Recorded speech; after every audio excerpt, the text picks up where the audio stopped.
Smart wanted to downplay the narrative about how dangerous the Dogs are when they're backed in a corner, must-win mode.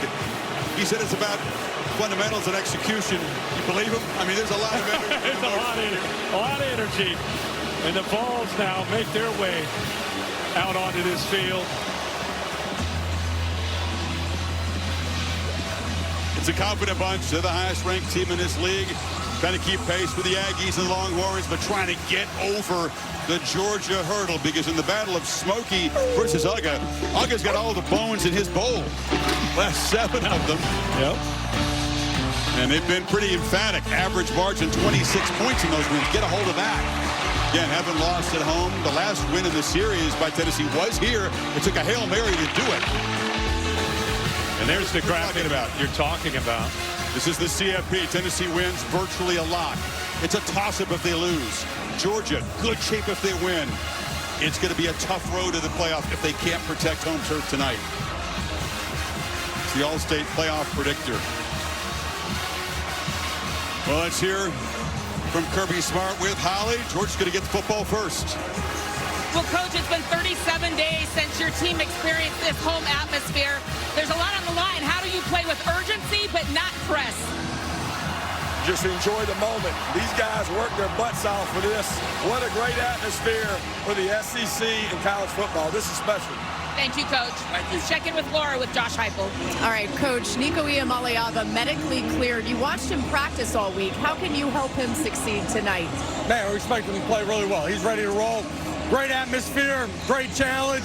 Let's go play ball. All right, let's do it. Chris. Tennessee won that toss, elected to defer, and so they'll kick it away, and that excellent Tennessee defense is going to be on the field first against Carson Beck.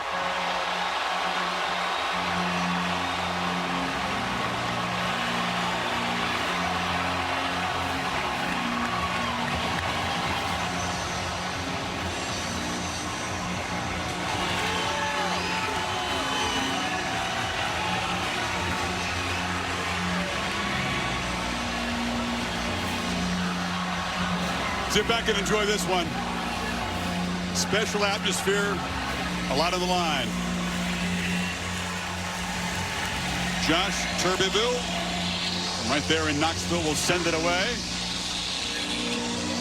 And deep for Georgia.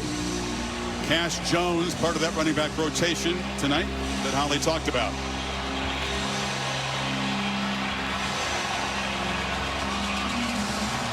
Sweet home Athens for the Dogs. Can they feed off of it and get the job done tonight?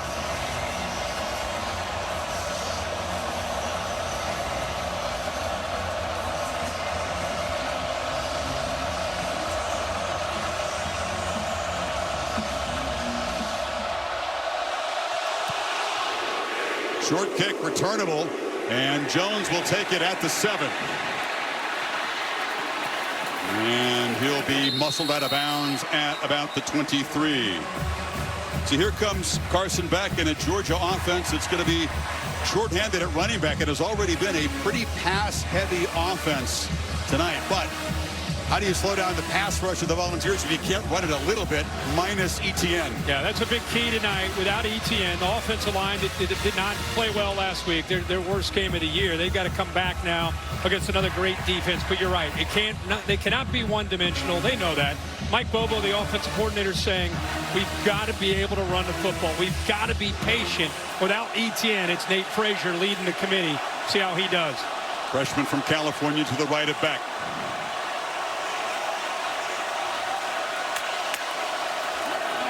Right back to throw. Pressure comes. It's picked up. Downfield launch. Caught! First play to Arian Smith. No, it's incomplete. Had it. Could not hold on. A chance for a shot play right off the go. Well, he adjusted back. Tennessee loads up, so you got a one-on-one shot there against Gibson. Ball's underthrown. He sees it, locates it, adjusts back. And again, this has been an issue for him all year long. The ball is dropped. You got to give Gibson some credit for not giving up on it to get his hands in there. But that is a frustrating thing. 27 drops on the season. That's the biggest number in the Power 5, Kirk. What a difference that could have made. You come out and strike downfield versus now you're going to face a 3rd and long. Here's the impact players. Yeah, well, we talked about Frazier having to become that guy with ETN down. Monroe Freeling is in at left tackle. Ernest Green, who tried to go last week at Oxford, is out. So 57 in at left tackle. I think you can see Omar Norman Lott, really good pass rusher on the interior. NFL quality, and Arian Carter becomes the leader with Keenan Peely out for the year. Went down a couple weeks ago. 7 has stepped up nicely. Glaring weakness for the Dogs on 3rd down. 82nd in the country. Dylan Bell in the right sidelines. He was well covered by Jermod McCoy. He's their top cover guy. And the Dogs, with that drop on 1st down, go 3 and out. Hey, you got to give Tim Banks credit. He walks into this environment and puts his corners on islands and says, guys, we're better than them. We can hold up on this edge. They've done it all year. Gibson on the first play maybe got away with one with the drop, although he didn't give up on it. Got to give him credit for playing through. And then McCoy that time right there in phase with Dylan Bell. It's tough to complete passes on Jermod McCoy. Teams don't even try often. Brett Thorson, Ozzie, the elite punter for Georgia. They came after it, and he is knocked down. A flag comes out. Let's see if it's the 5 or 15-yard variety. 5-yarder would not be enough for 1st down yardage. Great to have Bill LeMonnier with his far left in the booth in person. Bill, how do you see this ruling? There is no foul for running into the kicker. That makes it easy for you. Into the kicker. Oh, he's blocked into the kicker. The up back there, 74, ends up pushing him into the kicker. And he ran into that leg pretty forcefully, but again, they determined that he was pushed into him, so a no call. It's Christian Charles. It's a pretty thick leg. Thorson is built like a fullback. It really is. So here we go. Tennessee's first offensive play against Georgia a year ago at home. A 75-yard house call to immediately jump in front. Dogs took control after that. And here's Nico. Right there in front of the student section for your first series. Communication will be a major issue for Tennessee's offensive line in this atmosphere. Young man, welcome to one of the toughest environments in college football for the visitors. Dylan Sampson's been on a roll. 1,000-yard back. He's there, and there's a short throw and a catch, and it's Chris Brazel picks up about 7 impact players when Tennessee's got the football. Yeah, Sampson, obviously, guy's got to run the football. Thornton gives them that vertical shot, big part of their offense. Jalon Walker, 11, is outstanding, and in the inside, 93. Ingram Dawkins got to be a difference. Playing fast after the short completion. Sampson slung down. It's going to be 3rd and short now. Just as a refresher for fans, it's all about the tempo when you defend Tennessee. I don't know how many times Kirby Smart said was got to get our cleats in the ground, get lined up. You see confusion there with Chambliss. Yeah, they try the middle, still going is Sampson. Initially he was bottled up, broke free, 1st down to the 39, 8 yards. Talked about them getting lined up, and they eventually did, but this is just determination from Sampson. Spin move to get away from that, bounces off the safety Jackson. Really good run for the first. They crank the tempo again. Iamaleava pitch on the far side to Miles Kitzelman, the tight end transfer from Alabama. They're settled in early here. Let's just all take a step back for a second and remind ourselves that in modern college football, this is a true freshman that's trying to go out here and handle this crowd. Redshirt freshman, still young guy trying to handle all this atmosphere. And I think they're doing a great job with Josh Heupel. Quick decisions, attack this defense. Don't sit back and hope that you're going to be conservative. Be aggressive. They subbed, allowing Georgia to get some fresh bodies on for this 2nd and 1 play. Pitch to the near side, catch made hanging on nicely with Squirrel White. Dalen Everett knocked him hard, but it's a 1st down. Really good recognition from Nico here by looking out at the slot, seeing that he had a soft cushion, one of his favorite targets, and got it out again in a hurry. 3 for 3, looking to throw again. This is a downfield launch, looping ball. A battle for it to the far sidelines, and in comes a flag. Julian Humphrey was in coverage against Brazel.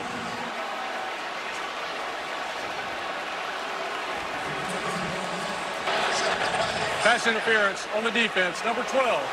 15-yard penalty from the previous spot. Automatic first down. Man, pure aggression from the Volunteers in this opening series, huh? Yeah, and we said there's that little stutter and go. You know it's coming. Thornton is a guy one. This time it's Brazel.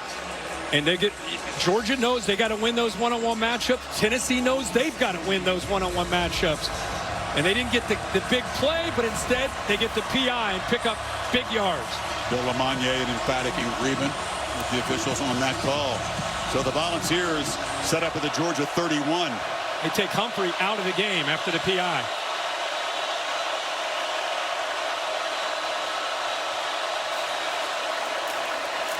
Take it to Sampson, slant across the middle again. They find the tight end, Kitzelman, and big fella has another first down. Got 12 more. And one of the challenges when you blitz both your inside linebackers and the ball's coming out fast is there's a lot of space. And Nico is seeing the field right now very well. Again, great quick decision with accuracy. Sampson plows ahead. Now the first crucial red zone trip of the night. And the Volunteers punch it in. Georgia make a stand here. Keep in mind that Josh Heupel has coached 3 times as the head coach against Georgia, 13 points a game. He's looked at a lot of film to try to see what he can do different. Off the play fake, slant again. That time it's broken up nicely. Getting a hand in there was Daniel Harris, the man who replaced Humphrey at corner. That's right. Harris has come in and really tight coverage there. No chance. He got that right hand around the potential threat of interference around Brazel and knocked it away. Here we go. 3rd down. What does Kirby Smith and Glenn Schumann come up with that great pass rush to try to get pressure on Nico here to get him off rhythm? One of those 4-point plays early in the game. We're circling.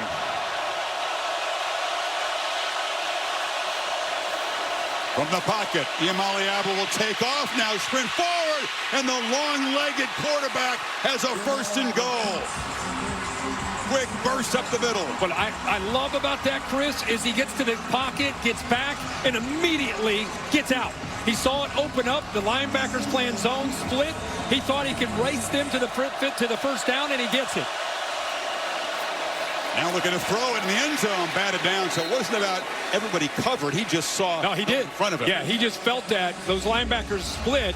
Even though they were in zone, he thought, you know what, with the speed, he covers a lot of ground at 6'6". We talked about that the last time we had Tennessee, how explosive he can be with that length. Nice bat down that time. Good to see Smile Monday back in this lineup for the Dogs. Played 15 snaps a week ago in Oxford. Had some issues with soft tissue, but he's out there playing and doing the best that he can. What a leader. 3-year starter, so important to have him back. 2nd and goal. Sampson on the end around, tries to cut it back, still running and powering down to the 1. What a job to avoid a loss and put Tennessee on the doorstep. Well, and that's Tyrion Ingram-Dawkins is in the backfield. He's their best defensive lineman. Let's give Sampson a lot of credit. The 2nd time on this drive, the opening drive, that Georgia has had number 6 in the backfield, stopped. But his effort, determination, and vision allowed him to get that extra yardage. Timeout called. Sampson looking for his 21st rushing touchdown of the year. Already has the Tennessee record. It stood for a long time. Gene McEver, who played for General Neyland, held that record until Sampson broke it last game. And Josh Heupel quickly will tell you every year that he's been a head coach here. Our receivers get a lot of credit, the quarterback. But this offense from day one has been built around our running game, our physicality. It's never been more true than this year with Dylan Sampson and this offensive line working in the freshman quarterback. A lot has been on his shoulders. He has stepped up all year. He has stepped up twice tonight to get some positive yards when it looked like it might be a 2 or 3 yard loss. This would be huge for Tennessee because they've been a slow starting offense. They come in and they said they've seen a lot of unscouted looks. People throw stuff at them early they hadn't expected and have to adjust. This would be an enormous change of that trend. Opening drive, yeah, you're right. And the red zone hasn't been the best for them. I mean, they're 99th in the country this year down in this area, but they're knocking on the door. Play 12 of this drive coming up. 3rd and goal. Look who's in the backfield. Kitzelman and an offensive lineman in front of Sampson. Hand it off to the tight end, who dives up and over. And Tennessee strikes first between the hedges. What a drive for the tight end. Apple catches and a touchdown run. Kinselman just went airborne. 6'5", about 260 pounds.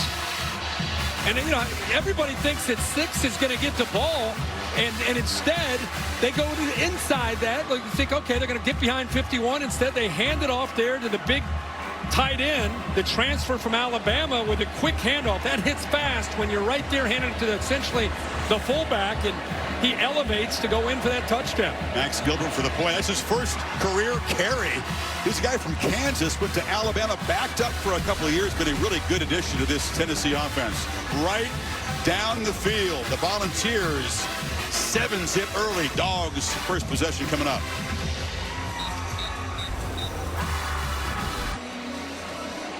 A lot of teams have struggled against Georgia in recent years. You can see Heupel 35-10 since the beginning of 21 against everybody else, and those 3 losses to the Dogs. That's amazing. You look at points per game, 13 versus 40 against everybody else. Yeah, about 180-yard difference.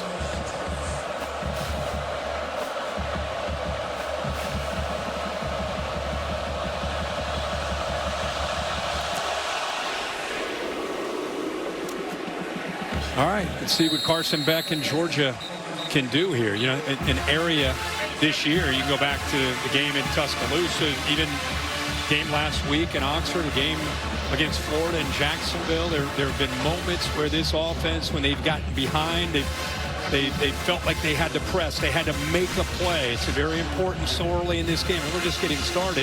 It's where the experience of Carson Beck has to come in.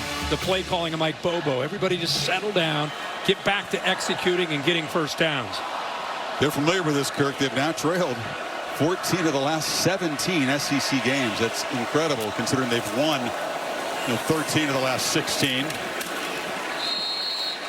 Plowing ahead for about 3 is Frazier. It's Mike Bobo on the left, former Georgia quarterback. Producing challenge here. He's got to get Carson Beck comfortable. He's got to find a way to use this running back by committee. It's been tricky to have the playmakers click with the quarterback. Protection obviously was the big problem last week. 5 sacks by Ole Miss.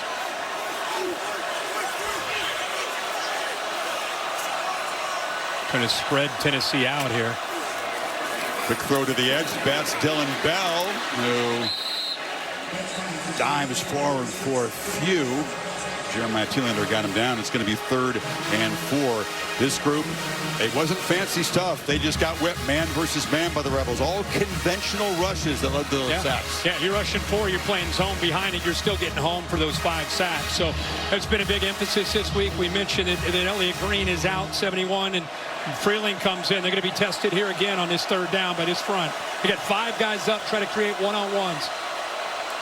Cass Jones is the 3rd down specialist in the backfield. Goes out in the pattern. Slant is complete, and they do move to 6. Quick throw, and that's Dylan Bell, who against Tennessee last year at a monster game. Yeah, this is a good job by Dylan Bell, going up a little bit, making the catch because he's running right into the teeth of that defense, about to get hit there by Jalen Smith. Good concentration to bring that one down. Play action, batted down at the line of scrimmage. It's Joshua Josephs, tough run defender. He contributes off the edge as a pass rusher too. Yeah, they have so much depth up there. James Pierce and Josephs off the edge. Bailey, West. It's a good job on a lot of these quick throws. You're seeing the ball out because of the respect Georgia has for the pass rush. Good job of getting the hands up, timing that up perfectly, and batting it away.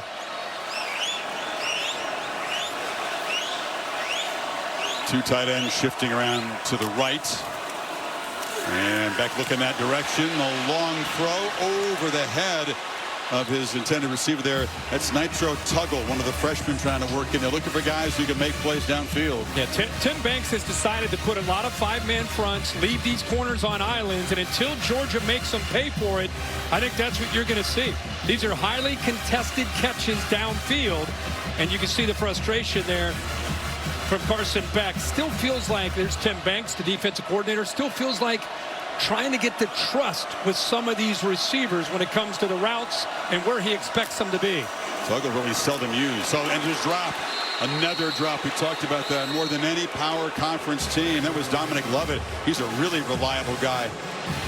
Top receiver on this team, and here comes the punt team again. Yeah, and, you know, it's almost like in baseball, if you're a shortstop and you make a few errors, and then you start thinking about trying to field the ball instead of just playing shortstop and playing. When you have a lot of drops as receivers as a group and everybody talks about it, it can start to become a mindset type of thing that you're challenging yourself not to think about it, and you just want to cut it loose and play. Those two drops with everything that's gone on all year doesn't help the psyche of that group. Thorson booms it deep. Boo Carter lets it land out of bounds. Can't do it much better than that. Deep and directional. And he'll pin Tennessee inside the 20-yard line. So Nico Iamaleava, so impressive in the opening drive. Ball's back to work, quieting this big crowd. What a way to start this game for Tennessee on their opening drive. Just a big break here. They took a shot one-on-one downfield. They got the PI, moved the ball into Georgia territory. It's a critical play. See those linebackers split playing zone. He doesn't wait. He didn't hesitate. Made a decision to go for it. Use his legs. He gets the first down. And then a quick hitter there to the fullback or to the tight end, and Kitzelman for the touchdown. Laura, what do you got on us with Nico? Well, Kirk, you and Chris alluded to this being the highest pressure game for Nico Iamaleava. On the sideline, he's just as cool and calm as ever. Very focused, energized, but not affected by what's going on around him. And another note, guys, we're seeing a healthier receiver corps for Tennessee. Broome, of course, Squirrel White feeling the best they've felt in a while. It's key. These guys have been playing, but not at full speed. Dante Thornton was questionable. He's out tonight. Haven't really seen how well he can run yet. On the edge, nice job leading Squirrel White downfield, and he picked up about 7. I'm so impressed with Josh Heupel, the approach, the plan. He's had his issues that we talked about against Kirby Smart's defense, but he has come out with a plan, showing confidence in his young quarterback. Nico on the move here, has Greengrass in front, has the edge. A flag comes out as he runs for what would be first down yardage, but it's back in that offensive line area. That's right where you would expect an offensive holding call.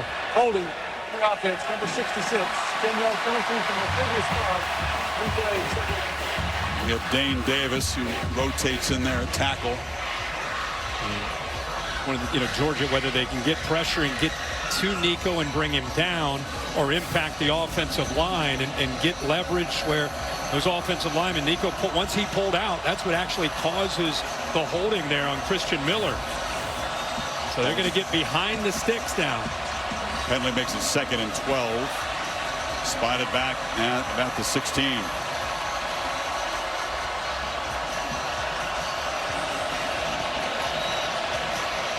Never forget when we went to Austin a few weeks ago and people questioned Georgia. Remember that Georgia defensive front? Remember that pressure on Quinn Ewers? Kind of expected them to rev up their engine tonight with that similar pass rush. Sampson, we keep an eye on Michael Williams, number 13, who had 3 of those sacks single-handedly, and Jalen Walker had a couple too. Holly? Well, guys, good news for Georgia's defense. One of their best communicators, C.J. Allen, is out there playing. He didn't start the game after not practicing all week. He's had a virus, but he's been in the last series, and he looks good out there. Big news for Georgia's defense. It's tough to miss practice with that kind of a thing and then be ready for this tempo. Boy, a lot of confusion in the Georgia secondary right now. You see Dan Jackson over here. I think the defense on the right side is expecting a little bit more help over here with these 2 receivers on the left. Yep. 3rd and 10, a huge cushion, and Brew McCoy makes the catch. Stiff arm, dives forward, Kirk, and that was, as you pointed out, key in that play. Yeah, you saw, at least I saw Everett looking over, almost saying, hey, guys, I need some help over here. I got one myself, and I got 2 receivers. And when Nico did a good job of not looking that way to tip it. Oh, they'll try to sort things out on the fly because the Volunteers go right back to work, and Sampson falls ahead for 3.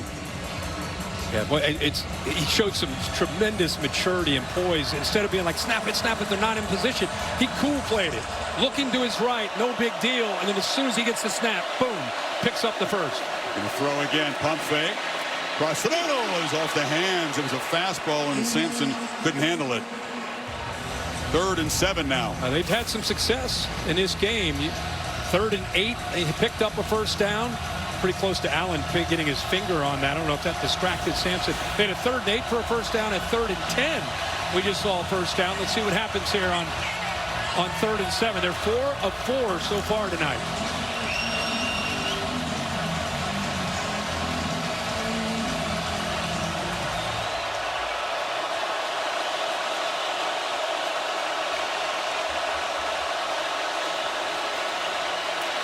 A lot of time, throws a dart in the sidelines, and the catch is made for a first down. This time it's Holden Stays, another tight end who gets involved. Hey, we've been talking about Nico. We've been talking about Dylan Sampson. We're talking about the receivers. Let's salute the offensive line on these 3rd downs, the job they're doing against this defense of Georgia. Sampson running hard, picks up a few. I mean, you got a freshman quarterback in this environment against this team with this pass rush. Yeah, you want to be able to run the ball. This kid's playing with poise, ice in his veins, and it helps having the big boys up front playing well. Play fake, and he'll be swarmed and sacked for the first time tonight. Chaz Chambliss knocked him down. But Warren Brinson really was disruptive right here. Give him a lot of credit for just getting through, fighting through that, relentless, and that's what really caused him to get out of the pocket for Chambliss to eventually get home there. Great job being disruptive. That's kind of what you expect from the Georgia front. So many different individuals that can win one-on-one battles. That play fake didn't slow him down at all. Now Tennessee faces a real challenge on 3rd down. Perfect so far again, but need 12 here. Showing pressure. Rush 5, Yamaliava flushed on the run. Throws the sideline dart. Incomplete. Brazel was over there, but again, it was Chambliss breathing down his neck. And here comes the punt team. Yeah, he is such a great blitzer. You'll see him right here, just kind of walked up, getting a feel. Eventually, he's able to get home and gets off of Sampson, flushes him out of the pocket. And that's the Georgia defense. Get Tennessee behind the sticks, and then get home and affect the rhythm again of the quarterback. Jackson Ross to punt to Anthony Evans, who's a return specialist and reserve receiver. He's been out injured, back tonight. And he will let this one bounce, but it's going to check up nicely, and it'll be down at about the 6-yard line. So Ross, the Aussie counterpart to Brett Thorson, with a 53-yard boot. And this struggling Dogs offense backed up at the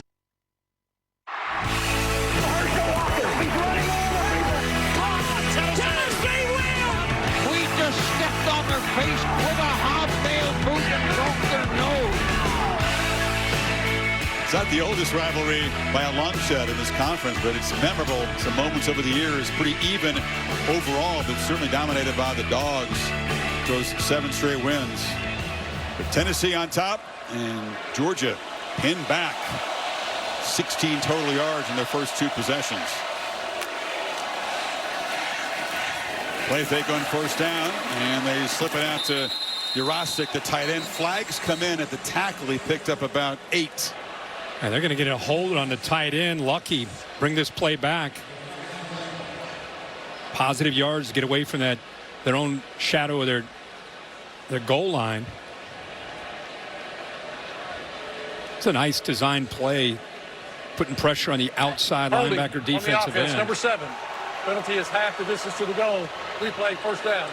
Talk about Beck. He's been the focus, but what he's working with is a bunch of tight ends. You know, you see the hole right there that are not Brock Bowers. They always had a stable of elite running backs for Stetson Bennett to work with, and an all-world defense to lean on. None of those things really quite in play. No, this season. No, not to the level, the standard you would expect, and the consistency you expect from them, and that's why we are kind of where we are.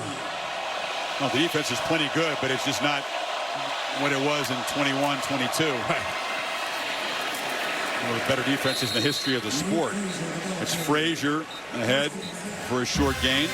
You kind of love his kind of wiggle and ability to accelerate through the hole. He does a nice job of hesitating, letting the line develop the blocks, get up to the second level, kind of sides has that jump cut, and then accelerates through the hole for positive yards. He scored the only touchdown they had against Ole Miss, but also had a fumble in that game. The Vols are going to rip at the football, but it's in number 3's hands tonight. He's got it again and picks up a couple. It's been tough to test the middle. Bryson Eason, kind of a violent run defender, 310-pounder on the stop there. And because of the depth, they rotate, they stay fresh, and they get off blocks. Solid again there. They're playing with tempo, Kirk, on this third down, at least false tempo. Now they'll slow it down. They need 4. And a lot of that has to do with when you can go a little bit faster on second down. It prevents Tennessee getting that cheetah package in when they get 4 defensive ends. So you prevent that by showing this tempo. Beck batted down to the line again. That went up in the air. Omari Thomas got a handle on it. 6'4" quarterbacks had a problem with the Vols getting hands on football so far. Well, they're getting a good push in the interior, which you would expect with the bodies and its athletic ability they have. Seen a couple guys timing it up. We saw Joshua Joseph do that, and now the leader up front there, Omari Thomas, batting that one away. All the focus on the quarterback, Kirk, in this offense. A 3-for-9 start. A couple 3-and-outs. And the 3-and-out to be able to get favorable field position. Orson trying to flip that. Boots it high. Carter is going to give it a go from the 37. Makes a couple men miss. Boo Carter has some space. Needs to get past the punter. It's Thorson who saves the touchdown. The Aussie who played Aussie football. He's an athlete out there, but a 26-yard return. Boy, is he dangerous as a true freshman. Nobody returns punts. Nobody. They had minus 8 yards for the year. It's because he kicks them deep and he kicks them high. Coverage is there. He just found a crease, and then he uses that. He's got such instincts as a ball carrier, even though he is that slot corner. But what a tackle. I think he was frustrated to actually see somebody getting a return on him. But we just said, look at that. Love that. Give credit to the defense for the 3-and-out, to give the special teams and the special teams coordinator an opportunity to get this great field position to start this drive. Mike Eckler, I love the cutaways of the special teams. Yeah. Their guys do something. Nobody's more fired up. Slant. McCoy. And makes the grab and tries to work his way back outside. Could not escape the grab of K.J. Bolden, but he picked up 6. And all these receivers bring something a little bit different to the table. Brew McCoy is a veteran, 6'3", 230 in his 5th year. Is more the possession, physical receiver. Sure hands there. Peyton Lewis, the freshman in there. They fake it to him. Iamaleava tried to go forward that time and smash right into Chaz Chambliss. Managed to get about a yard. It's going to set up 3rd and 5. Now they're moving these defensive linemen. They're trying to kind of come up with stunt games to free the linebackers up. Chambliss is just a relentless pass rusher. You see him sometimes on blitzes. That time he beats his man, keeps his eyes in the backfield, and big collision right there on the quarterback. Do not want to take shots like that. Not after last week. Yep.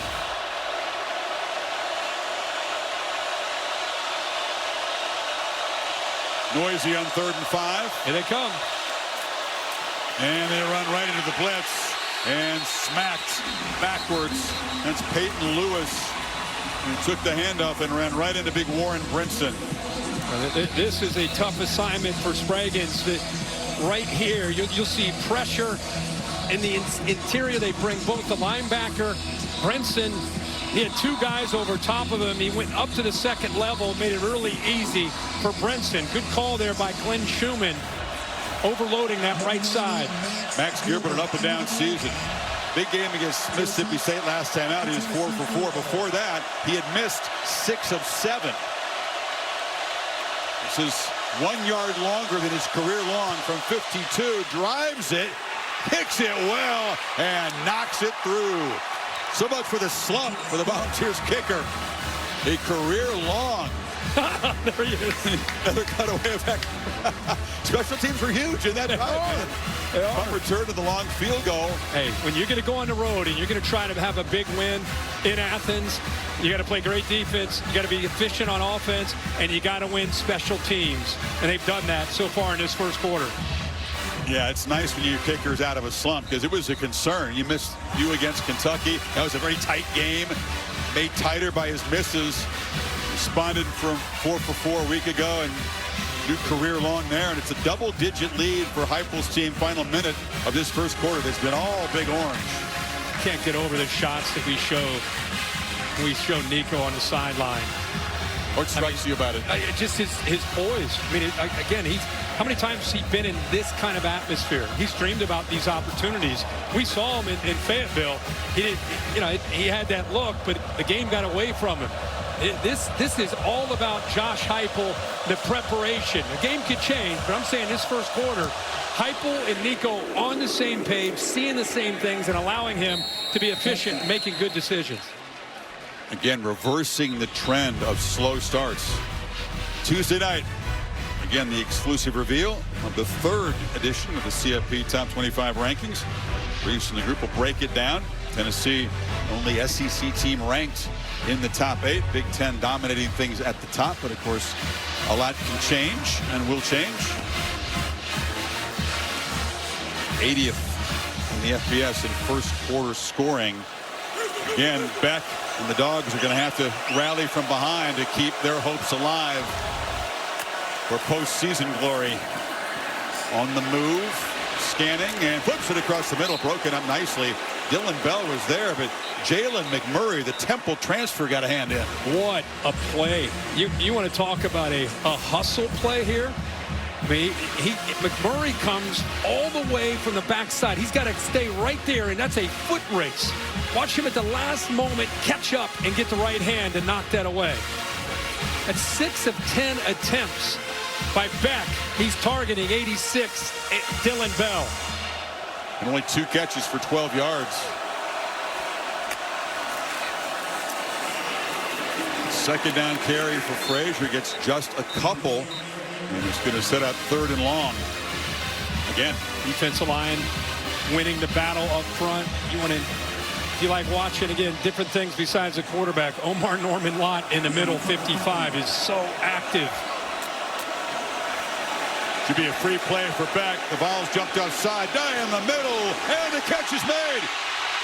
Dominic Lovett still going and brought down to the 35. Excellent use of the 3-play. They pick up 38. Finally, this offense gets going. I almost wonder if Jermod McCoy, I don't want to say he gave up on the play, but he didn't play with the same normal intensity that you'd expect him to play. And I don't know if the pre-snap flag maybe affected him in some way, but offside Carson, on the defense, number 27. A penalty is declined. Result of the play is the first down. As Pearson jumped off, I think you're spot on. It didn't look like, maybe he knew that you get the penalty here. So now give credit to Carson Beck, veteran guy. He sees that. He knows, let me take a chance here. But watch 3.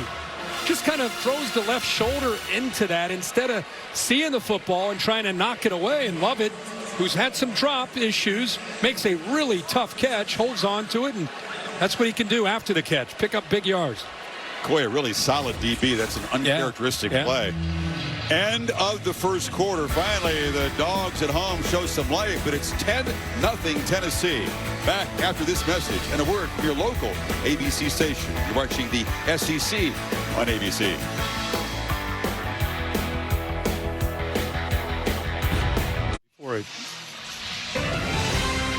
Set for the second quarter, the SEC on ABC.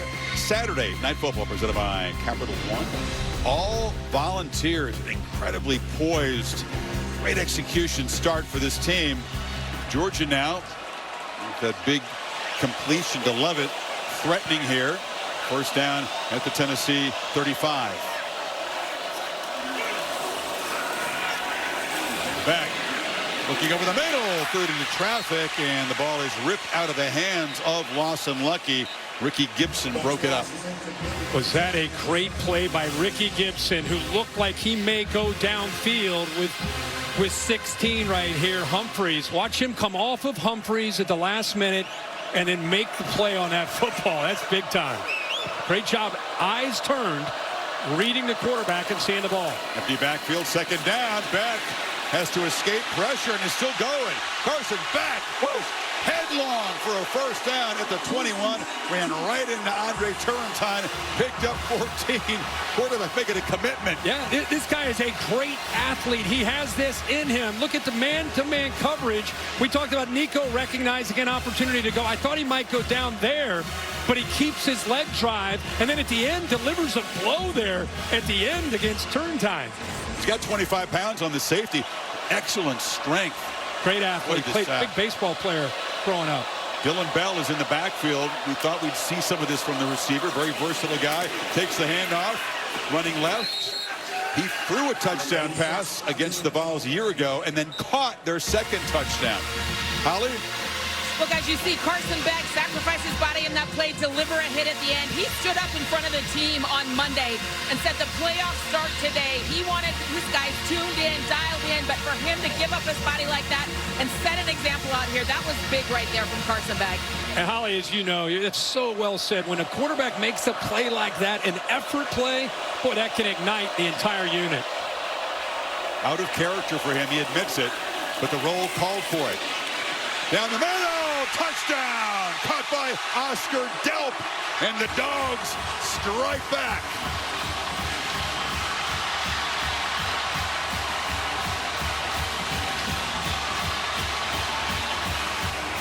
Finally, some fireworks here. A 19-yard touchdown, capping off a 75-yard drive, happened in a hurry. Yeah, what we just talked about, you just felt a little bit of momentum. Holly talked about the report. Good job, split safeties. You make that throw, you got to get it over the backer between the safeties. Could not have thrown that football any better. Great throw by Carson Beck. All these tight ends trying to fill the massive shoes of Bowers. Delp makes his 10th catch of the season, his first touchdown. And Woodring makes it a 3-point game. So the Dogs finally come to life after a sluggish start. 3-point ball game. Early second quarter in Athens. Passing that along, that's what they named the November first full moon. So it's on D. Beavers are active this at night with a full moon. They build the dam. There's it's not a possum. Now, possum hunt moon is a different one, right? That's Keith invented that one. Yeah, he loves it. Crowds come to life, right? It was juiced up early, quieted a bit as Tennessee jumped to a 10-0 lead. But the 75-yard drive ignited by Beck. Yeah, let's look at the AT&T clicker. There's a couple things that stand out right away. First of all, you're going to move a receiver, Arian Smith, and watch how the safety adjusts with him. Just move him a couple steps. Get him a little wider. Now you're going to try to go over top of this linebacker. You got to layer it in. Watch when he releases this football. Look at that coverage and look at this throw by Carson Beck. This is why he was looked at in August as the guy, because he can make plays like that. And you go back earlier, the determination to get this Georgia team going. And after that, you saw Georgia ignite and end up putting their first touchdown up on the board. Now the Volunteers try to answer the Imaliava long throw and first down. It's one of those horizontal throws that doesn't pick up much as Daniel Harris tackled Squirrel White. Laura, what do you have? Well, Chris, it's a breezy 55 degrees down here, and on the benches for Tennessee, the heater on the wide receiver portion of the bench not working. They've been really cold. They just gave them the heat from the running backs part.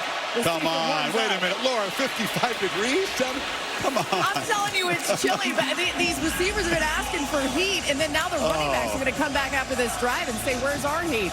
Sampson, one of the running backs, picked up a 6. So there's no heat in that area. That's exactly where I'd be sitting, right there.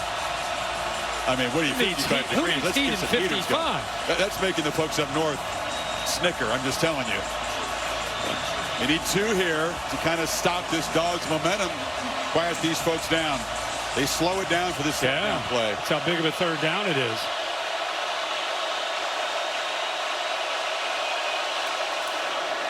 Eighth carry for Sampson. Stutter steps and shows some power. And the man from Baton Rouge does move the sticks. You know it's coming.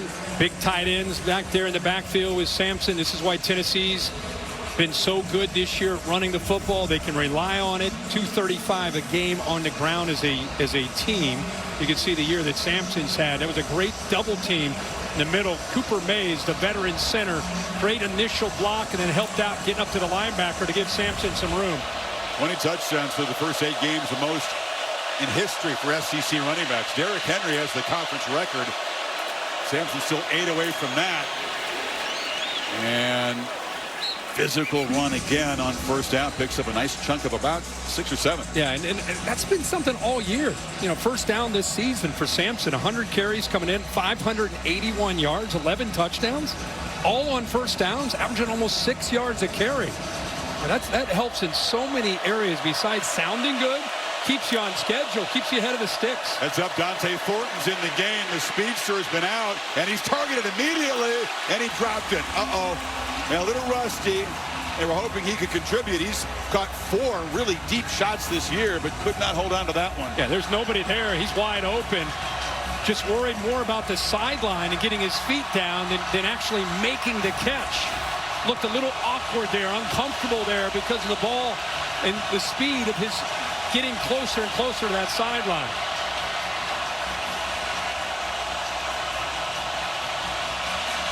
Sets up a 3rd and 3.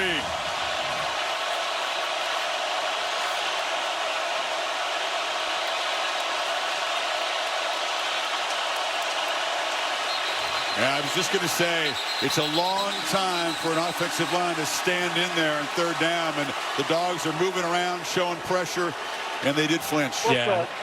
74 on the offense. Chris, that's such a good point.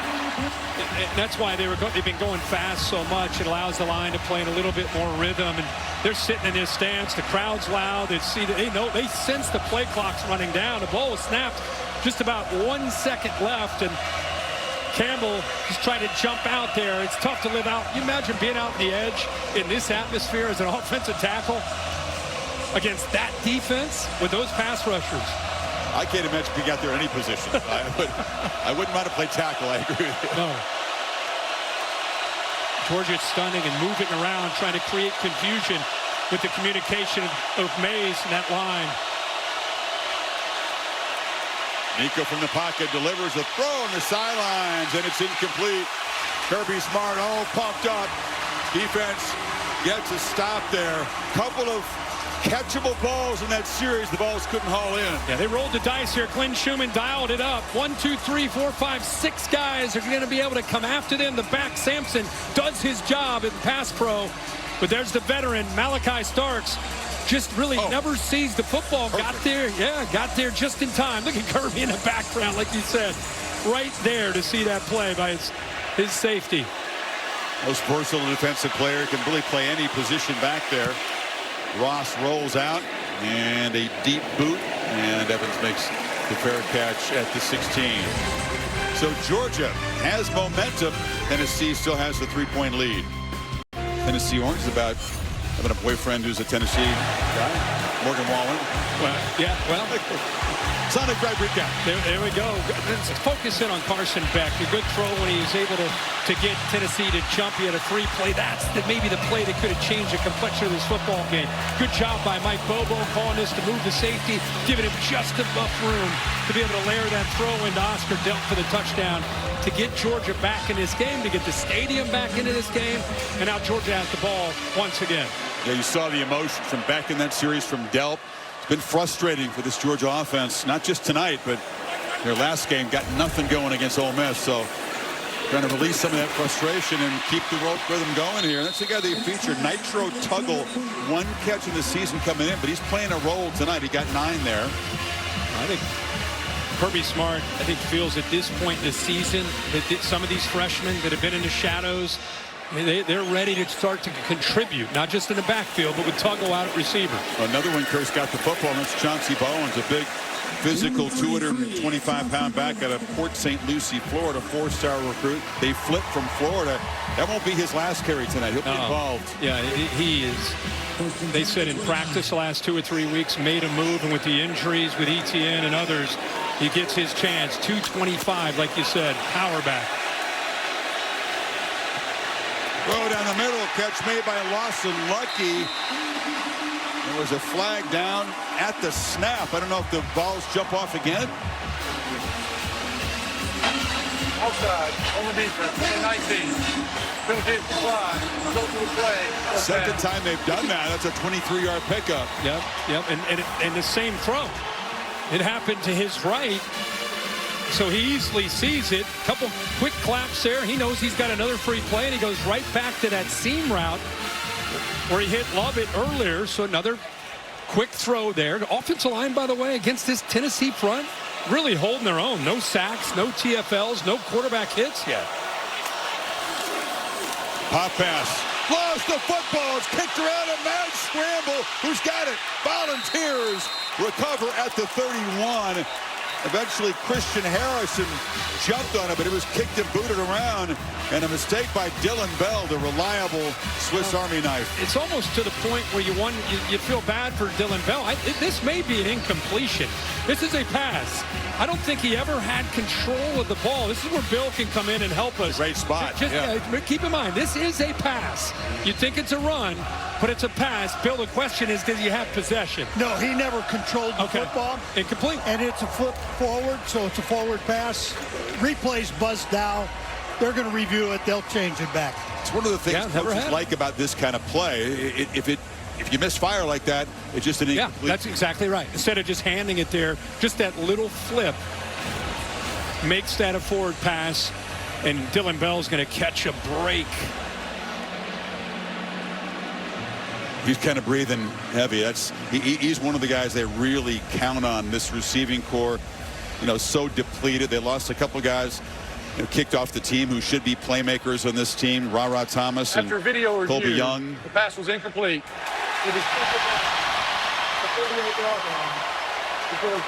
Why would you ever hand it off when you can do that, right? Yeah, exactly.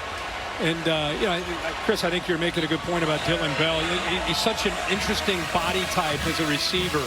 6'1", about 215. I mean, he's really a running back playing receiver, and they move him all over the place. He's just got to shake the drops. He's just got to just forget about it, trust his abilities. He's such a dynamic playmaker, but that's the kind of stuff that just holding on to that football that can really drive this offense crazy. They catch a break there, though, with it being an incompletion. He's been the main target. That counts the pass. That's the 7th time targeted tonight. On 2nd and 10, they get out to Arian Smith. He lost the ball. A mad scramble. I think he may have gotten it back. Wow. 2 nearly disastrous plays back-to-back. 23-yard pickup. Wow, unbelievable job here by Jackson Moy to be able to knock that ball out of there. Big body, but pretty athletic against a screen to the receiver, one of the fastest players on the field, to knock it away, and Georgia catches another break. Eventful sequence here, and now Beck. Hold on to that football. Backs it down to Nate Frazier. Boy, talking to Dylan Sampson, who's fumbled in 3 straight games for Tennessee. The football is just being attacked in this league, really around the sport, but I think more so here. The punches on the football, it's like you see on Sundays. Yeah, it's exactly, for me, Thursday nights, but it's exactly what it is. An entire new wave of Tennessee defensive linemen come in, but yeah, it's intent, it's coached, they review tape, they look at other teams and other examples that do good jobs. All these teams do that, focus on that, and it can pay off. Figure you have a receiver with the ball, you get a better chance of maybe punching it out of his hands than a running back. Back, end zone throw, and never turning around. That time was London Humphreys. McMurray in coverage. Not quite on the same page. I don't think Humphreys ever located the football one-on-one against McMurray. You see, turned inside, turned outside. It's not on the same page. And when you're a quarterback and you have receivers run routes like that, again, you just want to have trust and confidence that they're going to be in the right spot. Sets up 3rd and 6. Beck rolling, long, strong arm throw along the sidelines, and it's caught for a first down by Smith. He threw that ball maybe 2 or 3 steps before. He got that one out early. That's beautiful. And when you're a receiver and you look back and the ball's halfway through the air, you feel really good about getting separation. All you got to do is catch the ball. Great throw again by Beck there on that 3rd down. Boy, 15. Doesn't it feel different since that scramble? This feels like he's playing with a very different level of confidence. It's like that scramble got him and his offense going. Tennessee shuffling around on the defensive front in this 1st and goal play. Ball right at the 10. Frazier Knocked down for 3. I think you're exactly right. Just the physical nature of that play and the decision he made to barrel right over turn time got everybody going. And remember, he had to pull the leg out of a would-be tackler and got another 10 or 11 yards before he did go over and run through the safety.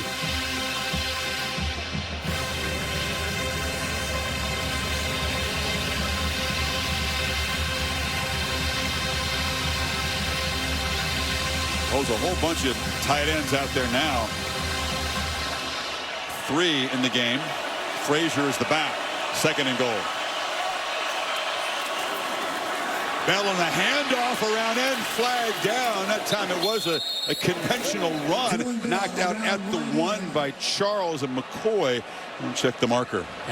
Carson Beck, between the claps and the movement, that time in motion, he uses his left foot to move the receiver. And it's making Tennessee's front a little jittery. They're jumping a bunch.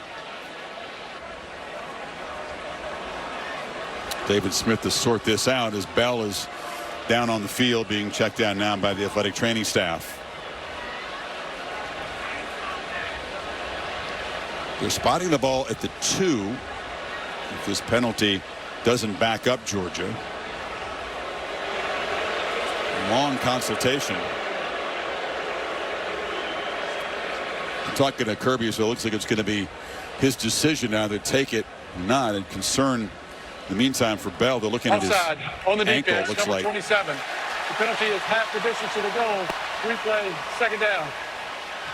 Kirby right in there, checking him out. Shake of the head from Bell. I mean, Bell has been everywhere. I just talked a little bit about the claps, the hard claps. Now he's under center. Now it's hard count. His left foot will eventually come up. There's just a lot of activity here and things he's doing to kind of disarm the athletic ability and the depth that they have. Here's what happened on that D-line. Kind of an awkward way that his foot landed right there as he was brought down. The left leg is what they were looking at. The body there of Charles was on it as all his weight came down on that left leg as he was getting tackled. They tried to hop off, but they eventually went down.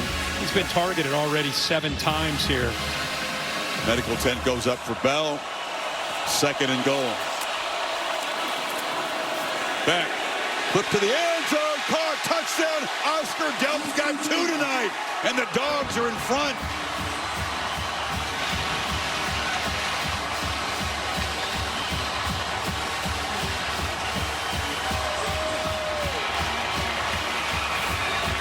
They go tackle over. Here's the AT&T clicker. The left tackle's lined up on the right. The tight end is lined up over here. And look at the confusion by the defense. They're not quite sure how to line up. Where is anybody that they really want to be able to read and understand?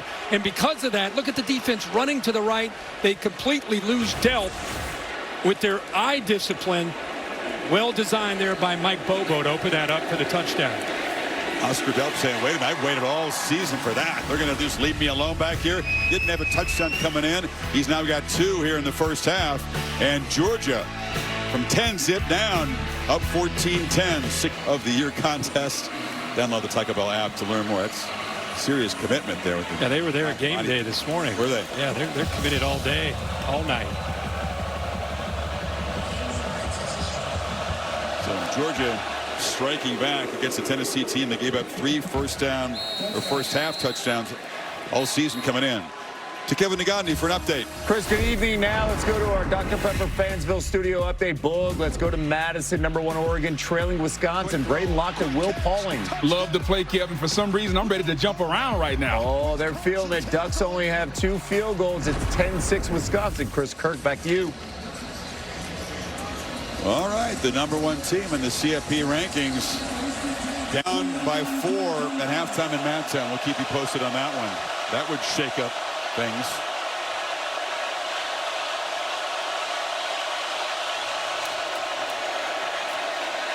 Plenty of time for Iamaleava, who now leaves the pocket and looks to run. Long strides, knocked out sidelines there at the 29. Laura?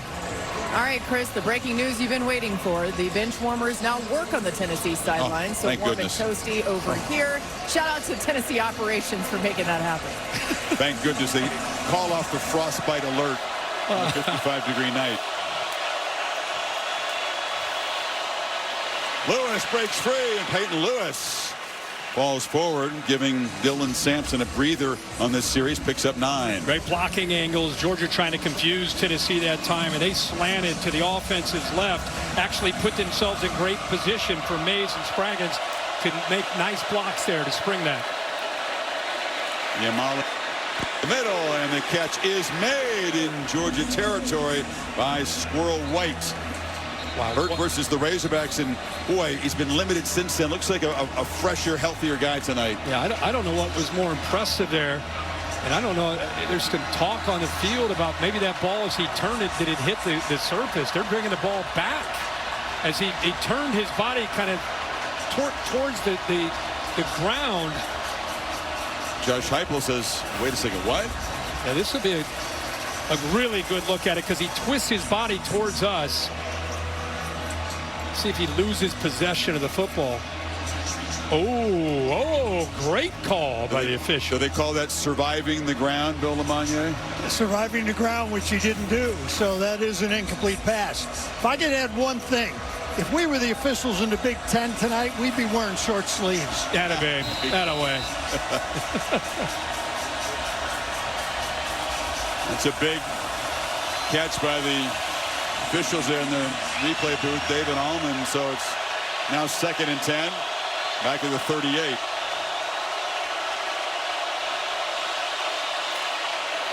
Lewis again.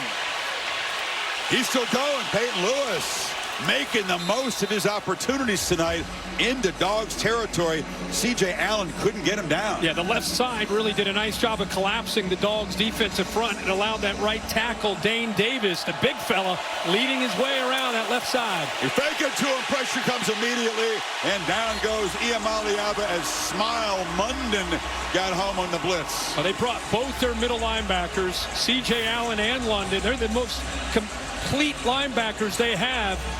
See them both coming simultaneously. You can only pick up one. Just overload that right side with pressure with a 2 middle linebacker blitz. Pays off for him. Good call by Glenn Schumann. That's a respected leader on this team. Big voice, 3-year starter. They're happy to have him back. Behind the sticks, 2nd and 15 now. And try to run it. And that time Lewis is knocked down after about a 4-yard gain. It'll be 3rd and long. How great is it? There's a good look at Sampson there. He looks fine. In fact, back on the field, and it's 3rd down. How great is it when you come into this environment and you can rely on that running game? You know, I mean, it's tough to do, but it really takes pressure off of the pass protection, the offensive line, and Nico, where you become too one-dimensional trying to make plays through the air. This offense is not about that, haven't been all year, and they're not about to start it. Almost perfect balance. Yards rushing and passing every game. 236 to 235. Josh Heupel will call a timeout. Had some time on the play clock. He didn't like what he saw, though, in this important 3rd and long play as they try to stem the momentum that the Dogs have built here.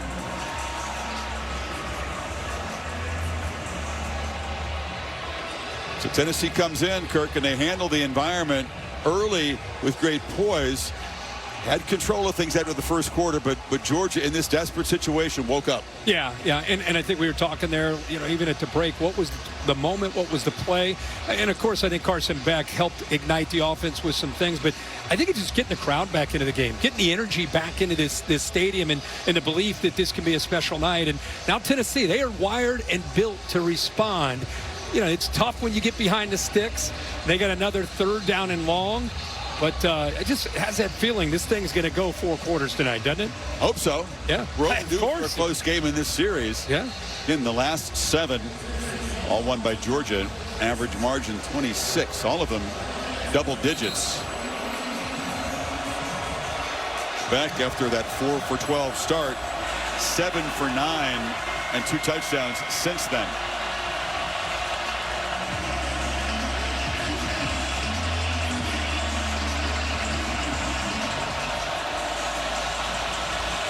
Good success for the Vols on 3rd down so far tonight. It's a big ask, though, needing 11.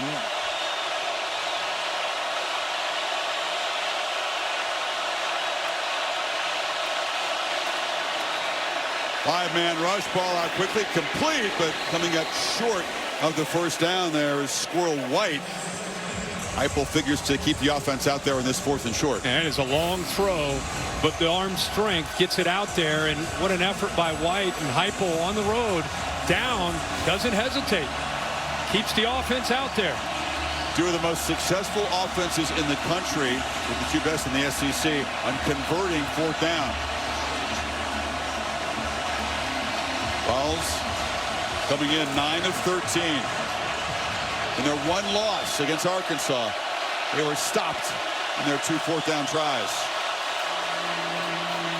Sampson cannot be denied. 1st down. How much fun is he to watch run? I mean, he just doesn't stop. He's got that low center of gravity.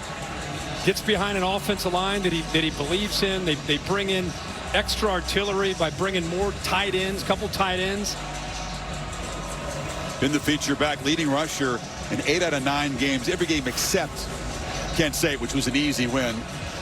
And look at him since that kind of back door. That play's designed to go more to the left, but he felt the crease to the right and found it. Now Lewis is back in the game and in motion. Iamaleava, long throw, and catch is made by Lewis, who again came out of the backfield. Tackled by the assistant coach over there. Jalen Walker was in coverage. Solid 1st down gain. Picked up 7. He came off of Squirrel White before he checked that down. Did not force the football there. Georgia had it taken away. Good job of checking it down. Iamaleava up. Talking to the offensive line over this noise, trying to direct. Heupel can still talk to him right now. Now the communication is off. Play clock's at 7. And there's the 2-minute timeout. So they weren't going to run a play. Tennessee in this march here, trying to regain momentum. 2nd and 3 when you come back to Athens. Trophy presented by Dr. Pepper was here. It was a busy week for the trophy. He was on the set of The Golden Bachelorette with our good friend Jesse Palmer this week. Jennifer got all excited, called me in and said, the trophy's there. Wow. Jesse making a poll there, getting that in there. Of course, Georgia would not be in that CFP bracket if it were today. Serious outrage in some quarters in this conference. A chance to change that by winning this game tonight. 2nd and 3. Final 2 minutes of this first half. Sampson's got it. He's got a crease. Dylan Sampson to the house. It's Tennessee back on top. 27 yards to quiet the folks. Impressive drive, Kirk. With Glenn Allerby, the offensive line coach, got to be really proud of what he's seeing from these guys up front. Cooper Mays with a great block to center, but it was the combination block on the right side by Spraggins, the right guard, and Dane Davis. Spraggins able to get up to the backer, man. That was great execution. You hear that old saying, coach speak, a hat on a hat, and that's what it was here. So Sampson finds the end zone. The extra point just sneaks through. 21st rushing touchdown of the season. This is outstanding. There's movement by Georgia. It's the combination block here, and then you climb up and be able to pick up the linebacker on the right side. 76 Spraggins, nice job there. And then you give him just enough room. He's got such a good feel. What a sequence there, Chris. That drive was big. They've given up 14 unanswered. They're on the road. They go 10 plays, 75 yards, and a touchdown. And don't forget, they deferred. They do get the ball to start the second half. So that was a big-time answer by the Vols. And, Laura, you saw Dylan Sampson give a very special message after scoring this touchdown right here. So cool to see, Chris. He visited South Africa this summer as part of Tennessee's Ball Leader program promoting social change through sport. He met the 14-year-old triple amputee Simpiwe Dichaba, and they built a special relationship. You see him right there. He plays sport, Simpiwe does, and that celebration was for his friend in South Africa tonight. College football is seeding globally. That's a very cool thing. Back to Kevin for a preview what's coming up at halftime. Chris, Capital One halftime report minutes away. Booger McFarland, Kevin Nagani here. Oregon trailing at the half, the #1 team in the country. Highlights coming your way. Boise State also in a battle against San Jose State. Highlights. This is the heavyweight battle that's living up to the hype this weekend, Boog. No doubt about it. Tennessee controlling the line of scrimmage, averaging 5 yards a carry. And finally, the real Carson Beck is showing up. It's good to see him playing well and playing confidently. All right, much more coming your way at the half. Chris, back to you and Kirk. Guys, thank you. The real Carson Beck. Kirk has minute 54, 3 timeouts to work with. What you said was important. Vols ball to start the third quarter. Can Georgia get something out of this drive? Cass Jones is in the backfield. He motions out, and suddenly it's Oscar Delp looking like old number 19 from a year ago. No doubt. How about the pre-snap motion by Smith? Watch this and how it creates the matchup that they want. This is intentional. Move him out there, and now you've got a matchup right here. Tight end against the safety. Now you got to win one-on-one. Quarterback throws it downfield to the outside. Again, perfection when it comes to the execution. Good job by Delp holding on to that football, but a really outstanding throw again by 15 Beck. They beat Will Brooks, the safety there. Ball in midfield quickly. Frazier cut down. Penetration by Pierce, who's slow to get up, went back down to the field. Guy best known as an elite pass rusher, also a very twitchy run defender. So it may be his left arm they're concerned about, Kirk. Yeah, hopefully he's okay. This is the area that he's probably improved the most as a player this year. Watch where he comes from. All the way around on a stunt. They want him to be able to kind of create some confusion. You see 53 there looking for some help. Fairchild. But it's just that was fast. Great time to call that. Again, he's known as a pass rusher. He's put some weight on. That happened in a hurry. Yeah. I mean, he got around, what, 2-3 guys there to get to the backfield. Sure did. Yeah, it's looking at the left shoulder of one of the top draft prospects on Mel Kiper's board, number 14 at the moment. He has that skill that they pay a lot of money for, the ability to get after the quarterback and come up with sacks in big moments. He's had a big role today, 6 sacks on the season coming in. So it's 2nd and 11. Chance to talk about it. Holly? Hey guys, Dylan Bell has been taken to the Georgia locker room. You saw him come down awkwardly on that play in the end zone. They were examining his left high ankle and lower shin area as he was limping off the sideline. He was very emotional. I'm told that he is out for now as they do further evaluation in the locker room. But this is a big loss. They had a ton in on the offense for him as a Swiss Army knife. Not sure who can fill all of those roles now that he's out. He was a complete back end wide receiver tonight for them. Yeah, there's a lot of roles. We're seeing Oscar Delp, for one, step up as a tight end and play a big role in this game. Humphreys stepping up. You get more reps now, 16, to transfer from Vanderbilt. Georgia with the timeouts, methodical here on this 2nd and 11 play to pitch it. And Frazier skirts through a gap. I know you ran through a shoe there. He's got first down yardage. Yeah, he did. I think he was pulled off, but he didn't slow down. I don't know if anything, he picked up some more speed. I think it was a big fella, Bryson Eason, who ends up trying to make that tackle, and he ended up just with a shoe. I told you, this guy, like any young freshman back, he just, the more chances he gets, the more reps he gets, the more he really showcases what he can be. It's one thing to just be a gifted athletic running back as a freshman. It takes a better feel to understand how you fit into the scheme, and he's finding that, especially with Etienne down. Already very close to field goal range for Woodring. They're going to try to tie this game up before halftime. That was Delp targeted again, incomplete.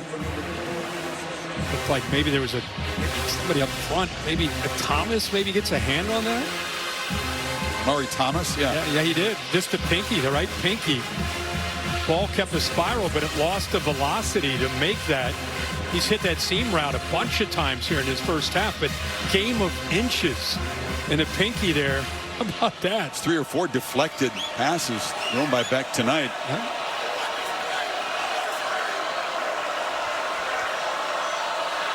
Lovett comes in cross in motion.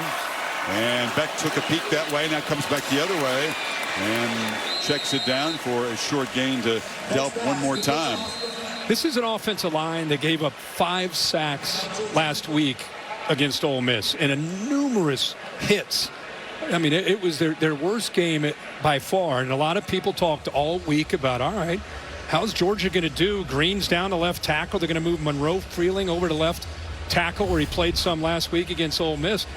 They have done a remarkable job. You see 5 sacks, TFLs, pressured all night. And tonight, they're not even getting Tennessee, a very gifted defensive front, not even getting close to Beck tonight. And Kirby told us he strongly believed that was an anomaly. That game was an outlier against Ole Miss. Very low pressure percentage allowed overall for the season coming into that game. And Ole Miss will make a lot of offensive lines look bad. So Princey, Miela, those guys are freaky. And you're on the road, and the game just started to kind of get away from him. Ole Miss deserves all the credit for it. I'm just saying that, boy, from that game to back home against another great defensive line, so far, first half anyway, they're holding their own. Yeah, but Georgia has 3 sacks, and as you said, haven't allowed 1 yet. 3rd and 2. Keeper. And once again, no sliding. Beck falls forward and again moves the sticks down to the 25. It's not a play you would think you're going to see, a power read from Carson Beck, but a nice wrinkle by Bobo. The defense out of position following the motion. Buck running again. That time pressure does come. Flag is out. Jones makes the catch and is knocked down at the 15. Beck was knocked down. I don't know if that was the flag. Or if they spotted going to get a holding by the right tackle, Truss. Holding on the offense, number 73, 10-yard penalty from the previous spot. Replay, first down. Instead of the ball being down inside the 15, that will move it back. And that's outside the 30. Tough penalty because, you know, that's a play where it's not quite a screen on the right side up top, but you're slipping the back out, and Pierce is so quick. You know, we just talked and bragged about the offensive line. They don't come up with a sack there, but they do affect the timing there and force that hold by Truss with that quickness. May affect the thinking, too. 2nd and 21. Sideline, that's Ben Uras. Didn't get out of bounds. Clock is running. They can spend a timeout, but yeah, they're going to use one of their last of their 2. Really changed things, though, right? The holding penalty backs them up. You're thinking much more likely a field goal attempt as opposed to pressing it down. If the play had stood, you know, you're in touchdown scoring position. Yep. Peyton Woodring, super reliable. Missed just once this year, and that was from 50 plus. You know, you just move beyond the CFP rankings and the SEC standings. I mean, Georgia, with the last 2 or 3, 4 years, they've kind of become the heart of a champion, the big dog in the SEC. And Tennessee with Josh Heupel, they've been that team that's, man, we're going to keep recruiting, we're going to get better depth, we got a nice quarterback. They're knocking on the door, right, of becoming that team in the SEC. They already beat Alabama this year. They got Georgia on the road, on the ropes. I mean, what an opportunity still in this football game for the Tennessee Vols. See if they can take a lead at halftime or if Georgia can respond here. 26 seconds. Still the 1 timeout remaining. Already well within Woodring's range. Beck will launch for the end zone. Incomplete. A flag comes in. It was Humphreys covered by Jermod McCoy right in front of the Tennessee band and fans down there in that corner. And never really located the football. Number 3, 15-yard penalty. His hands on Humphreys. Automatic first down. Didn't turn his head back until late. Humphreys just trying to work that sideline. Look, you see, now he looks back, really never located the football. I think that's a no-brainer and the right call here. Very, very handsy. Yeah, the jersey grab prevented Humphreys from trying to jump for the pass. And again, they're keeping those corners on islands. They're confident that these guys have played well all year, that they can hold up on those islands. But time McCoy just never located the football. Hasn't been his best night so far. The best cover guy on this Tennessee team. 22 seconds, 1st and 10. Back again. Back. Dangerous throw. Trying to find tuggle, and that was McCoy doing what he usually does, making a nice play. That time on the back shoulder, he does. Look at the eyes. He does locate the football. That's the guy he's been, why he's been the most consistent. Love to see the head turned around. Now you can get away with touching him a little bit, having his hands on the receiver. So that was great technique and a great job of bouncing back that time by Jermon McCoy. And one of those crucial plays. Dogs down in the red zone. Second down. 19 seconds left.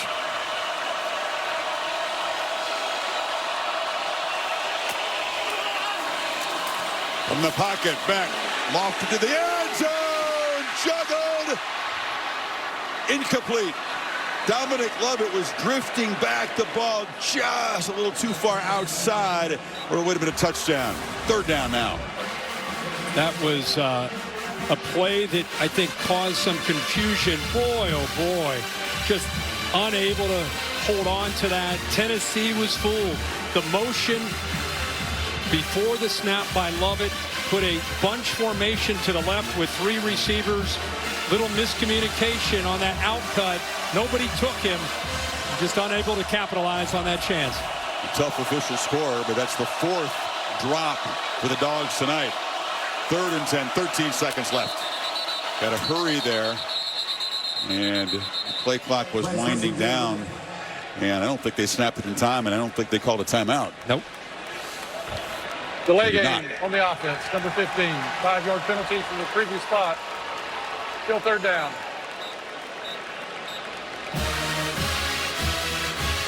It's a little tougher to find the end zone here. But Kirby, calm reaction to that penalty.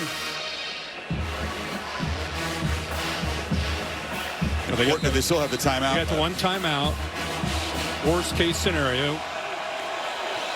At 13 seconds, you're already in field goal range to tie this game up. Wells walk up, some A-gap pressure, and now back out of it. 4-man rush, backpedaling, and no chance. Threw it down the tunnel. And Will Brooks took any chance of that ball being completed. He just walled off. Little trash talking out there with back in the defense, but he walled that off, took that away. So the Vols defense does their job in a red zone, and now the Dogs will set her for a field goal. He's here. He works over. You can see he's almost just bracketing the thread of that seam route. He just basically throwing that football away. Yeah, right through the goalpost there. Back holding now for Woodring. Will try from 36. He's made 30 field goals in a row from inside 50.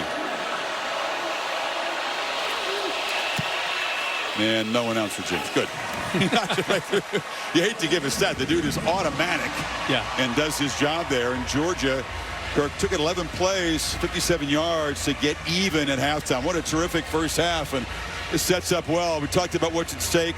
The most impactful game in the regular season of all of them remaining in terms of the playoff chances for both teams. And it's going to be decided perhaps in the final series tonight, the way it's looking. Yeah, and it's a game of momentum, which you'd expect in a game like this. Tennessee jumped out, quieted this stadium, goes up 10-0, and then we saw Carson Beck lead them back with 14 unanswered. So been a back-and-forth game. You got to be impressed with what you've seen from both these quarterbacks.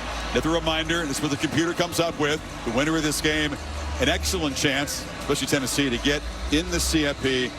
With a loss, Georgia at 36%. The best they could be is 9-3 with no chance to play for an SEC championship. Again, think about if they were to lose this game at 9-3 in the games and where they played them. I still think the committee would respect what they have done and where they've had to play games. It's been a gauntlet for a lot of teams, but especially for what Georgia has had to do this year. No doubt about that, but I think you lose all control of your destiny, right? At that point, 9-3, you're looking around, what's going on in the Big Ten? What's going on above you in the SEC? Your own conference. Yeah. But I think just going to Austin, going to Tuscaloosa, going to Oxford, playing Tennessee here. I mean, think of those those four games alone, and compare that when you start to look around at other teams. I mean, to me, when you're splitting hairs, those cluster of teams, you need to obviously reward teams that go through that. No doubt. And the win in Austin looms huge. But I think that, you know, they know that it's in their hands tonight. I'm with you. The second half is going to be good. Let's get Kirby's March reaction with Holly. Well, Coach, what stands out about the way Carson Beck is playing and operating this offense? Playing like he always does to me. He's got poise, he's got composure. The kid's a leader. He does a great job. Dylan Sampson's averaging over 6 yards per carry. How do you limit him more? First thing you do is tackle him. I mean, he's getting yards after contact, and we missed a bit of run there that helped him out. But they're running the ball really good. They're good at running the ball, and we didn't do a great job there in that half of stopping the run. You've got to stop the run on these guys. Thank you so much, Coach. Let's go over to Laura with Josh Heupel. All right, Coach, back and forth throughout, but you get the ball to start the second half. How do you keep momentum on your side? Yeah, we just got to play assignment style in all three phases of the game. Going to be a great contest in the second half. Need to come out and start fast. Thanks, Coach. Chris. Yeah, you can't ask for more. This series has been so lopsided. It's featured so many big Georgia victories in the last 7 years. Tennessee fighting hard on the road. 17 apace between the hedges here with so much at stake for both these teams. Capital One halftime report coming up after these messages. You're watching 17 apiece. They've gone back and forth. They traded some shots. Balls get the football back to begin the second half here. Well, this is where we're going to see the adjustments. Kirby, I think, made an interesting point about defending the run, especially on 1st and 10. If you're going to win this game, you've got to hold up against Dylan Sampson as a Georgia defense. Try to get Nico in those 2nd and 3rd and long situations behind the sticks. Iamaleava handled things with tremendous poise, and you see the quick touchdown dive over there by the tight end Kitzelman. It was 10-0 after the first quarter before Oscar Delp got going. Yeah, this thing turned around in a hurry after the scramble by Carson Beck. He got his confidence back. The crowd got big into the game, but Tennessee came back with a heck of a drive, a 10-play drive that went over 4 minutes. And the Dogs, right before the half, able to tie this thing up. And here we are, so much at stake for both teams, and we're tied up to get ready to start things off here. Iamaleava, 12 of 19, under 100 yards passing, sacked 3 times, but has showed good composure. See that movement? You got a veteran center, and Cooper Mays able to adjust. It's a keeper, and he pulled it from Dylan Sampson, and Nico with a designed run picks up a nice first-round gain. Laura? Well, Chris, it's been really interesting watching how they handle freshman quarterback Nico Iamaleava on this Tennessee sideline. The coaches, especially Coach Heupel, will come up, just say a few things in his ear, keep him focused, keep him calm, and he handles a lot of that himself. One of the main things for this Tennessee offense has been their rhythm, and that's what they've all talked about, telling us that if they can get in that rhythm, start playing a little bit faster, that's a goal in the second half. You heard Josh Heupel tell us, start fast as they've got the ball right here. Again, coming off that concussion. By the way, Michael Williams is down on the field for Georgia. Different helmet for Iamaleava. The helmet is known as a Visus. It's got a little bit extra protection on the back of the helmet. It's kind of a quarterback-specific helmet. He's never worn that in his life, but made the switch to it tonight. Yeah. Looks comfortable. It's working out so far. Yeah. Boy, Williams still down on the field. He's had kind of a quiet night by his standards, capable of just being a game wrecker for the Dogs. He had been battling injuries throughout. He's now up on the field and on the sidelines. Good news there. 2nd and 1 for Tennessee.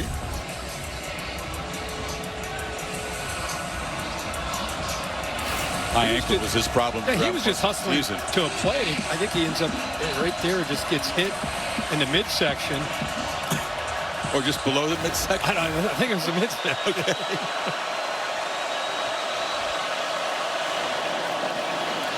Sampson off the left side. First down and much more.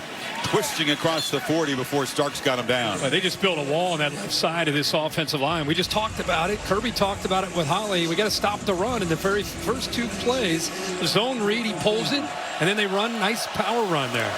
Immediate pressure, trying to spin away, and just has to fire the ball into the ground. Smile Munden got there in a hurry off the blitz. I mean, the defense barely has a time to set up, and you bring the pressure right here. That's what you got to love, is that a lot of teams, when Tennessee goes this fast, they sit back.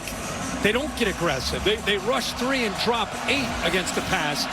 With Georgia, the success they've had with Josh Heupel's offense over the last 3 years, they're kind of break the trend by being aggressive, even though you would think it's so hectic trying to get lined up, you wouldn't be that aggressive, but they have been. Look at a mix-up. Munder was just turned loose there in that play. 2nd and 10. Delivers in the pocket. Catch made. Squirrel White went up, got it, and got down before the defender arrived. Picked up 17. Well, we just talked about him being aggressive. C.J. Allen on the blitz. Not able to get there. There's number 3. Ball just a little bit of behind, but what an adjustment in the air to catch that by Squirrel White. Georgia terrorized by a squirrel on the field last week in Oxford. Now it's Squirrel White trying to be a problem. 5 catches for 40 yards now for White. That was his longest at 17. Just look at these splits by these receivers, sideline to sideline. Sampson, meanwhile, right up the middle. That's unique, isn't it? It's very rare. You don't see it a lot. I always go back to those Art Briles Baylor teams with RG3 and a lot of great quarterbacks. But they do that because they try to get the defense to have to declare themselves. Good look at it that time across the middle. It was deflected a couple times. Kitzelman took a shot, and here's a 3rd and 6. Yeah, a lot of times they'll maybe change it. It's those 1st and 10s and then 2nd downs when you see more of that. But yeah, they like to get way. I mean, a lot of times they're going to go all the way out to the sideline here with the idea of trying to pull the defense out with them. That's what allows them to have the numbers to their advantage in here to run the football. Michael Williams-Kirk back in the game. He's rushing the right side of the Tennessee offensive line.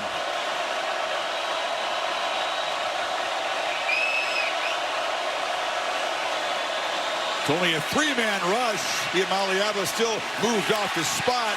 Throw in the move is incomplete off the hands of Kitzelman. Munden was in coverage, and the Dogs get a stop.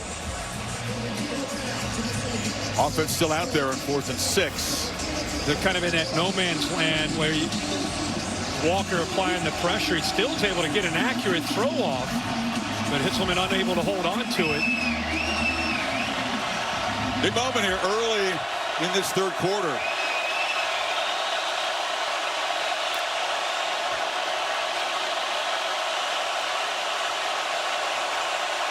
Chess match going right down to the final seconds of the play clock.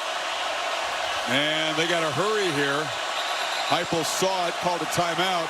No, they just take the penalty and punt the ball. Okay. Yeah, take the penalty and punt the ball. They're just trying to affect Georgia's defense, possibly draw them off. I thought he'd go for it there. I really did. I thought the intention was to roll the dice. But Squirrel White and Nico, they're talking.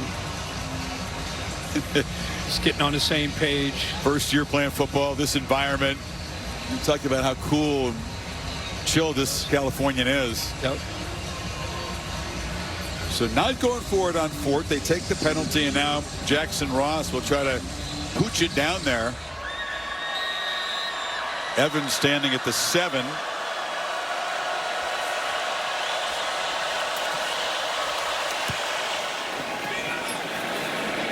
Skillfully done, and comes up and makes the fair catch on the move, and then takes a little bit of a bump. The crowd wanted a penalty, don't see a marker down, so they don't really hit Georgia back that deep. They'll take over at the 13 in this tie game.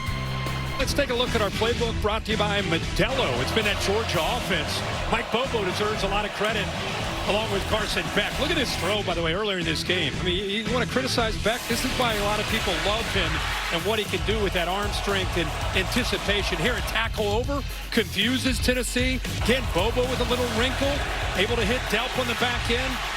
So, back to that game in Austin. I remember there was a critical moments in that game. Mike Bobo saving the right plays, giving different looks with formations and personnel groupings, and able to get big plays out of Carson Beck. It's a first down run. Frazier's loose and barrels ahead out near the 35, picked up 16 yards. Holly, what do you have? Well, guys, Dylan Bell has come out of the locker room with a boot on that left ankle. He is out for the rest of the game. He's in street clothes. Carson Beck playing very well. He has had to learn to trust his receivers. Even if they make mistakes, he's kept the trust, and he's doing that so far tonight. And here's a downfield shot on first down. Coming back is Arian Smith. Couldn't quite, but an interference flag coming up. That's going to be on Gibson. That's going to be on the offense, in my opinion. Really? I think it'll be on Smith. He pushed. We'll see, but he pushed Gibson in the back. I think that should come back. That should be on the offense. They're walking that way, Kirk. Pass interference on the offense. Number 11. Penalty is half the distance to the goal. Replay first down. And remember, the first play of the game, this is the exact same play. You're going to leave Smith, who's a speedster, one-on-one. Let's take that shot. Let's go after Gibson. There's the push right there. Wow. It's a big call. Nullifies a huge game. Bill Lamagna, you agree with that? Totally agree. He's created separation. That's why he was able to catch the pass. Remember, he dropped the first one. He adjusted back perfectly first play of the game, unable to hold on to it. Now this time he's out there, makes the catch, but gets called for the PI. Negated a 30-yard gain. That's a very, very damaging penalty. Offensive pass interference, really hard to overcome that in a drive. Sets up a 1st and 24, and they elect to run it for no gain. Mari Thomas plugging things up in the middle. Just think about how quickly they change. The first snap on this series, a great run, good blocking by Nate Frazier. I mean, first down, momentum. You come back the very next call, you see one-on-one coverage. You go to your guy, Arian Smith. Looks like it's going to be a huge play. Instead, it's a PI, and now you're 1st and 24 behind the 6. Changes the complexion of the drive completely. Arian Carter, fine linebacker, top tackler on this defense, down on one knee. And we'll step aside here. It's an East End Heisman watch. And these are the guys I threw up there to go along with Hunter and Dylan Gabriel, Genty at Boise State. I threw Milroe after what he did last week in Baton Rouge, and Jackson Dart putting up huge numbers for Lane Kiffin and Charlie Weiss Jr. Hunter was mad. He actually gave up a touchdown today in the big win over Utah, the first he's given up this season, but again continues to just play like 150 snaps a game. And I think what's even bigger story, I mean, that's great, what Colorado's doing right now. I mean, that's become a heck of a story. They're going to become the front runners to win that conference and get a bye. On a slant, catch made by Nitro Tuggle, and the young guy getting a chance to step up and make big plays. There's a flag at the end. His helmet got ripped off, so tack on 15 to the gain. We'll circle back to the Buffaloes.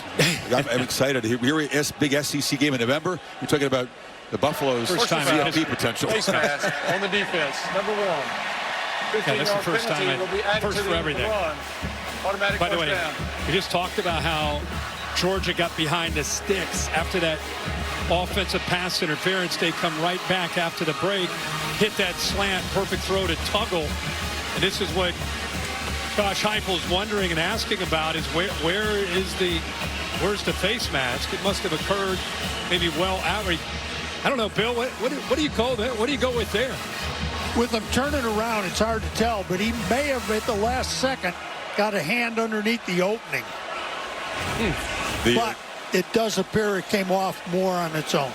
Heupel's opinion on that call, the manure would be one way the polite way to put what he thought that was. Beck sets up, low throw, and Humphreys goes down and scoops it up for a short gain. That's a big play. It's a big call there because even though it was a great catch, they still were short of the first down. But after that big throw and then the penalty, they get that yardage that they needed. Now tackle behind the line of scrimmage. Chauncey Bowens could not escape. Easton made the play. Third down now. Well, they are a physical group inside here, able to work around, work through these creases. They stay fresh like we talked about by rotating. Amari Thomas has had such a great year. The leader in there, 325-pounder out of Memphis, Tennessee, went to Briarcrest High School. Jones the back now. 3 receivers bunched to the right for this 3rd and 9. 5-man rush. It's picked up. Beck has a whole lot of time and now fires across the middle. Catch made by Smith. Arian Smith spun down at the 36. Gets up. A little feisty there. It's been frustrating for Smith. You get that OPI penalty moments ago. Yeah, he works all the way from the outside, and then eventually, because of this offensive line protects, he's the last receiver, I think, in his progression. In fact, I don't think he was really part of it, but he needed all that time off that scramble to locate him. Beck fires downfield again, and an accurate throw and a catch by Dominic Lovett. And here comes the rhythm of this Georgia passing game again. Perfect word is rhythm. Any quarterback can get into that flow, and right now Beck seems to be right where he needs to be with his receivers.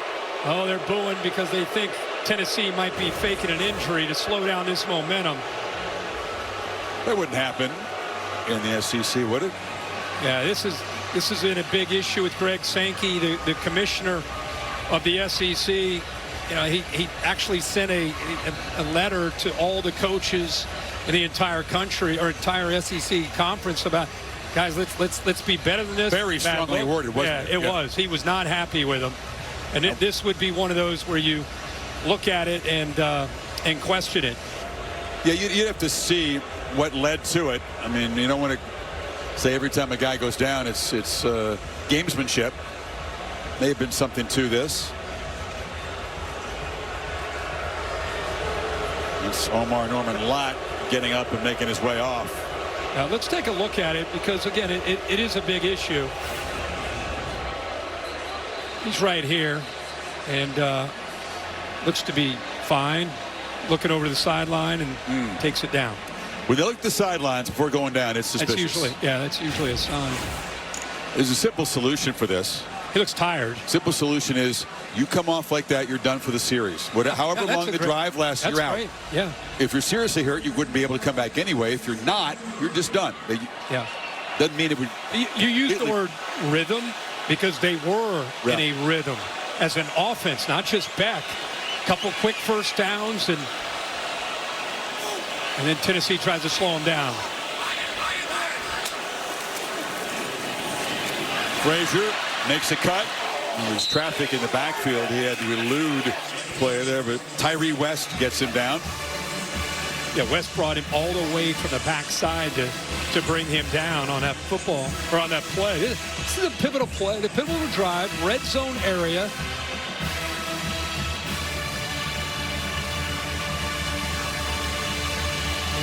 With Dylan Bell down, we've seen Delp step up. We've seen Humphreys get more opportunities. Frazier's made plays. Cash Jones now in the backfield with Frazier. A two-back look. It was the first time we've seen this tonight. Tennessee taking a lot of time to get guys off the field. They snap it and throw it downfield. Looping play, incomplete. Smith had a hand on it. Gibson arrived just in time to knock it loose and prevent a touchdown.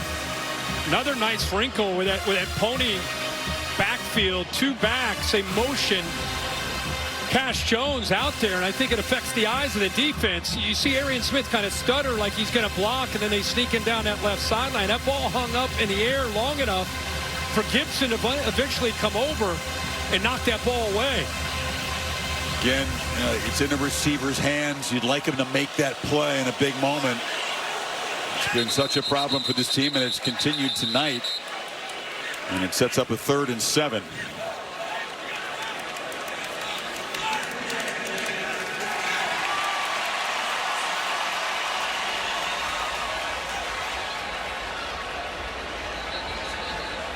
Another one of those crucial plays. Tennessee was so hot early in this game on 3rd downs. Cooled off since then. I have no idea what they're reviewing. The ball hit the ground, so it's definitely not an interception. Ball's tipped, goes in the air. Another Vols player comes over, not even close to intercepting it. Certainly they couldn't think that he had possession long enough to call it a catch and a fumble. No. It's a possibility that with the substitution, that one defensive player might have got off That's a good call. Yeah, that's a good call. Possibly. It's definitely not looking at the potential to tip ball interception. And I don't see targeting on that play. So if he didn't get clear of the field into the paint, they could throw a flag on this they could, from the booth. Replay can call the 12th man on the field.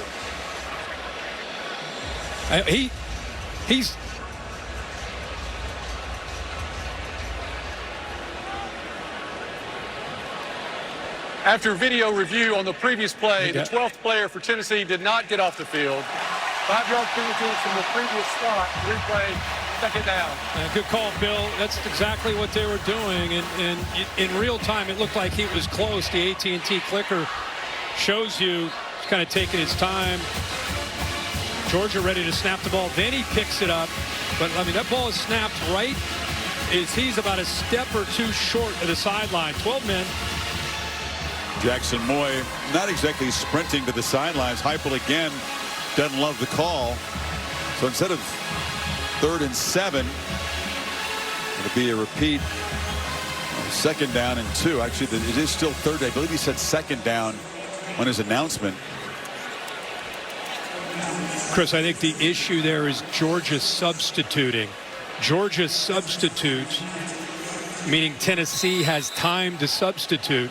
That's why I think Heupel's frustrated. They did correct it now. It's second and 2.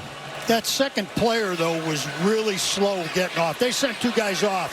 The second guy was way behind it. Okay. So this second down play from the red zone. Frazier keeps it.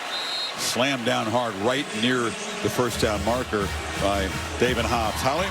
Well, I talked to the officials before the game because of the substitution with Tennessee going fast and people using tempo. Typically, if there's a substitution, they have about 3 seconds, and they said a healthy 3 seconds to get off the field. Clearly, he was taking way too long. Holly, I never knew that. I thought once the offense substituted, I thought the defense, we see it all over the country, guys taking their time, sometimes even walking. I didn't realize he had a certain amount of time to substitute. Because we've seen it where the umpire will stand over that ball and wait forever. First down for the Dogs. Chauncey Bowens stepping in. Again, Trevor Etienne maybe out for a period of time. He's got ribs that fractured, and now Bowens, big physical back, stepping in. Short gain there. Picked up 3. Second down now. There's hope that Brenton Robinson will eventually be able to work his way back. He's a big, powerful back as well. So maybe in a week or 2, he could maybe come back to give him more depth back there. Frazier doing a pretty good job tonight. Played 12 of this drive. They've taken it 77 yards down deep into the red zone. Pitch to Frazier. And he knocked down after about a 1-yard gain. That was Boo Carter from the star position flying in there. Georgia's taken advantage of their opportunities when they've gotten down in here. The 3 red zone trips, 2 touchdowns. The streaks on the line, Kirk, and Kirby Smart incredibly impressed with the fact that Tennessee has not allowed any team to hit 20 points yet this season. They give up 12.6, that's 5th, but no one is hit the 20-point threshold yet. Can the Dogs do it right here? 3rd and 7. Play clock down at 5. Beck. Flushed. Will take off. Carson Beck with a flag out. Scores standing up, but there is a marker down at the 5-yard line. I think that's defensive holding. I think this is going to hold up, and Carson Beck makes another play with his legs for a touchdown. Holding on the defense, number 22. You can see the emotion from Carson Beck. He has stepped up after a slow start in this game. Yeah, this is a play with his legs once again are the difference. There's an initial hold. There's another hold there. Man coverage. Maybe underestimating what Carson Beck can do with his feet. But guys, I'm telling you, this guy's an athlete. This guy, and he's a big man. And when he pulls it down and he starts to build up that momentum, we keep talking about what Nico can do in that capacity. Carson Beck's made a lot of plays tonight by improvising and making plays. At 14 yards, the longest run of the season for Beck. He's thrown for 2, run for 1, and the Dogs up a touchdown, the first to score more than 20 against this Volunteer defense. Can Tennessee come back on the road? In their first 3 possessions, 2 of those were 3 and outs, but now the last 4 possessions have produced points. And Kirk, the touchdown drives for Georgia, 75, 84, and 87 yards, and they're back in front. Yeah, that was an 87, like you said, 12 plays.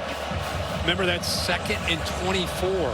After the offensive PI, they hit the slant to the young receiver Tuggle.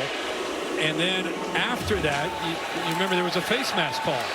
It's Peyton Lewis on the return from the 1. A flag flies in as he's knocked down short of the 15. I think you're right, though, because Heupel was upset. Tennessee fans looking in certainly didn't like the face mask call. Let's get the call on this penalty, then we'll check another look at that one. Because it did play a role in that Georgia touchdown. It would have been 3rd and 8, 3rd and 8, 3rd and 9 after the completion to Tuggle without the face mask. But with that face mask, the automatic first down kept that drive alive. Not to say that they wouldn't have converted, but it just changed personal foul, that drive completely. block out of bounds, number 8 on the receiving team. Penalty is half the distance to the goal. First down. Lib Perry with the block out of bounds. Let me look at the previous call we're talking about. Yeah, let's take a Bill. Give me your thoughts on this, because Tennessee fans don't see a face mask. Georgia fans say they do. There's the left hand grabbing. What do you think? I say it's enough. He grabbed it. The twist of that was enough force. Pulled the helmet off too. Well, at the end there, he pulled the helmet off. But I think it was that initial left hand coming around and getting his hands on the mask. And the question is, it looked like he had tugged on it enough. That's why they made the call. Heupel's got other concerns now. They're backed up after the penalty. Crowd is berserk. There's that student section right there behind him.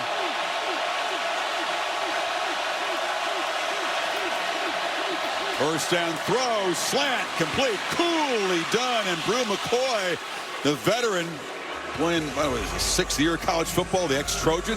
First down, picked up 14. Opportunity for a growing up moment for Nico as a young quarterback. Did it against Alabama with the pressure on. Opportunity to do it here now in Athens. Let's see if they respond.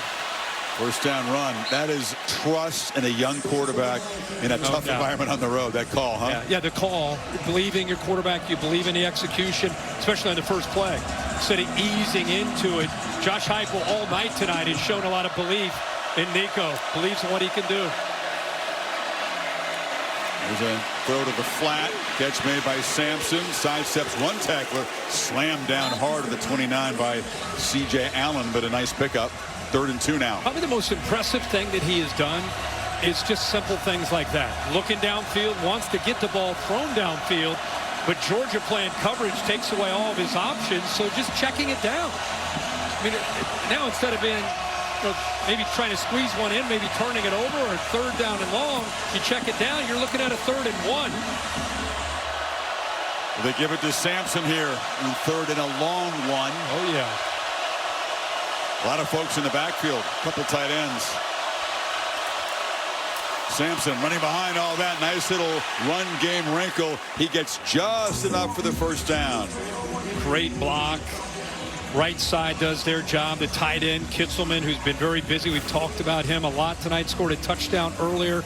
Does a good job here. Just being able to help out. Aggressive. Little kick out block. Talking about how wide they spread the defense on a crucial 3rd down play. They bunched everybody close. Tight splits there. Give him some room. Make a decision to keep it inside or bounce it. There's another first down run.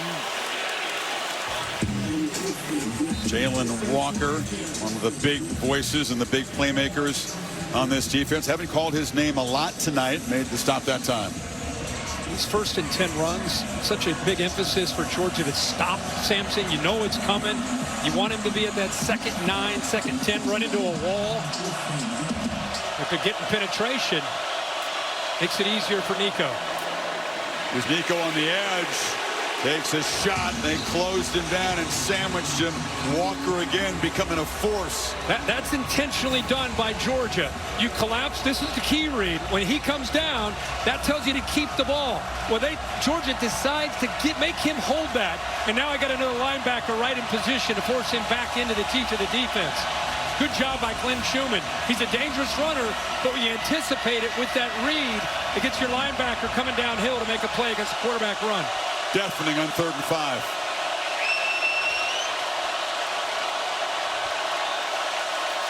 Pressure comes.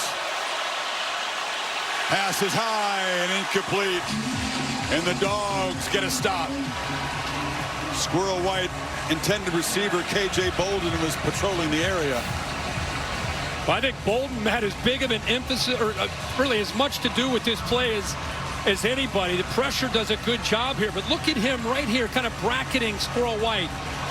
Instead of being deep and worrying about what's happening downfield, he makes this throw much tougher by just his presence being there with that bracket coverage, with both defenders trying to take White away. So up 7, the Dogs defense does its job, and now Ross to punt it away. Low kick. Evans is going to have a chance from the 18. And that time unable to spin free. Good coverage by that Tennessee punt coverage team. And yet John Slaughter making the play after a 45-yard punt. Prudential bringing you the college football rankings. Talked about the Ducks and the Badgers deadlocked at 13 in the 4th quarter now. 3 minutes to go. Oregon about to score. They're down at about the 7-yard line. Chance to go up for the first time tonight in Madison. Potentially a chance to escape. It's always tricky when you go into Madison at night. Ohio State, Texas, a little bit of trouble, but they pulled away. Penn State, big win. I picked Kansas today. We'll see what happens later tonight. You and I watched that one late night. Texas, I don't know if they looked like an elite team today. At Arkansas, the team that was blasted by Ole Miss a couple weeks ago, handled by LSU. Texas had to battle deep into the 4th quarter. There's a shot and a completion to Humphreys, and London Humphreys makes a play tonight, knocked out of bounds at midfield, and Beck continues that rhythm. 31 more. I'm going to continue to give Mike Bobo credit. Little staircase route, man coverage, want to run away from the corner, but it started from a condensed formation, a bunch formation. It gave him a chance to get into traffic and pull away from McCoy. There's a play fake on 1st down, right down the middle, and the ball is out. Bouncing around, they'll call it incomplete. Delp, who's had a couple touchdowns tonight, had his hands on it, and then Will Brooks arrived to deliver the shot. Yeah, Will Brooks dislodges that football, clean hit, takes a couple steps. Bill, is that in question about the possession, or is that an easy incompletion? He had not finished the process of the catch. It's an excellent call for an incomplete pass. Okay. Was just beginning to tuck it away, wasn't he? Yeah. Brooks perfectly times that up with a nice hit. Like I said, challenge for the safeties there with those receivers in that area is making sure you're careful where you hit him. That time it was very clean to dislodge the ball. This Tennessee defense now suddenly in a position to need to step up and make a play. Down 7, clock ticking down deep in the 3rd quarter. Short gain for Frazier. How good is this offense potentially? You know, when they get going and they get a little bit of momentum and Beck starts to feel it, they get aggressive. They put their foot on the gas. They're, even with all the injuries, with all the concerns out at receiver. No ETN. Dylan Bell out of the game and a boot now. Yep. Still, Beck is playing the way Georgia fans hoped and thought he would play all season.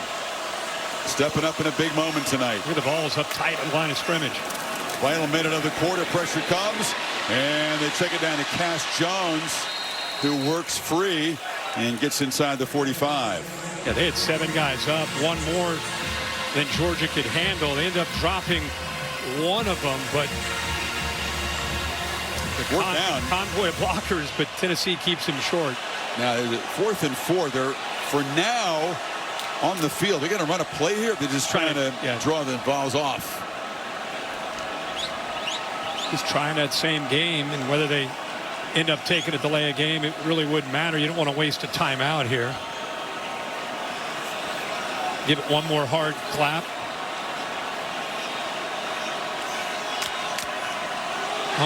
Almost got him. He did. Take the 5-yard penalty. He came close to inducing the Vols to jump off what would have been a very important penalty. So the delay will give a little bit more room for Thorson to try to pin the Vols back. Georgia accounting for the only points, a touchdown in that 3rd quarter. They'll actually have to punt it with zeros on the clock here in the final play of the quarter. I feel like we're putting little stars by certain plays that could ultimately affect the outcome of this game. Put a little star by that play by Will Brooks, because Georgia just hit one big play through the air, came back, hit another one potentially, and then Brooks with that big hit. It was a big play. Good point. He's been a big playmaker for this Tennessee team. 3 picks on the season. It's an ugly punt. That's about as bad as Thorson can kick it. And on the final play of the third quarter, it's a 30-yard boots. 15 minutes to play in Athens. Tennessee will get the football back. Georgia's up by 7. You're watching the SEC on ABC. Night for either side. Beginning of a highly impactful fourth quarter. Kirby seems like he's keeping his cool tonight, doesn't he? He does. When he's talking to Holland. Play fake. Iamaleava will launch downfield, looking for Thornton. He's their big play weapon. He's got 4 deep shot touchdowns. Coming back, he was questionable all week. Daniel Harris was in coverage that time. Daniel Harris, pretty good coverage, actually worked him when you have wide splits. Sometimes you end up being out of bounds. I think he maybe took a little bit of that right form may have pushed him out, but he ended up getting back in bounds. But that's been an issue for Tennessee when they take those vertical shots. They just got to give these receivers more of a chance to make a play on the football. There's another overthrow, and a few of those. And there's a pass to White in traffic along the sidelines. Short gain. Dalen Everett made the play. It's 3rd down now. 5.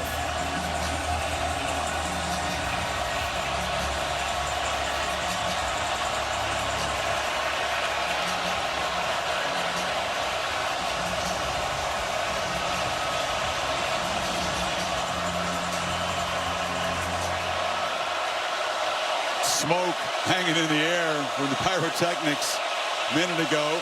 Crowd loud. Iamaleava wasn't quite ready for that snap. It doesn't matter. He collects it and sprints forward for a first down. Yeah, he's looking right, sees the blitz, and just out of his peripheral vision, he ends up finding an ability to escape out of this. Look at his eyes, right, and then boom, escapes, sees grass, and can get upfield in a hurry. Did that little Patrick Mahomes pump fake on the move that froze defenders just for a split second. I love when they pump fake when they're a yard or 2 beyond the line of scrimmage, because the defense seems to fall for it every time. And when you're that close, whatever you can do to help give yourself just enough room. I continue to be just amazed that a guy at 6'6" can move the way he does. Going to throw again. Here comes the blitz. Steps out of it. On the move again. And just avoids a huge shot from Dan Jackson. C.J. Allen brought the pressure quickly.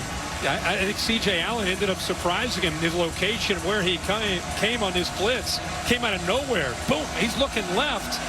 Very, very good job at the last moment pulling away from C.J. Allen. And there comes Jackson, always coming up with bad intentions, the 6-year senior.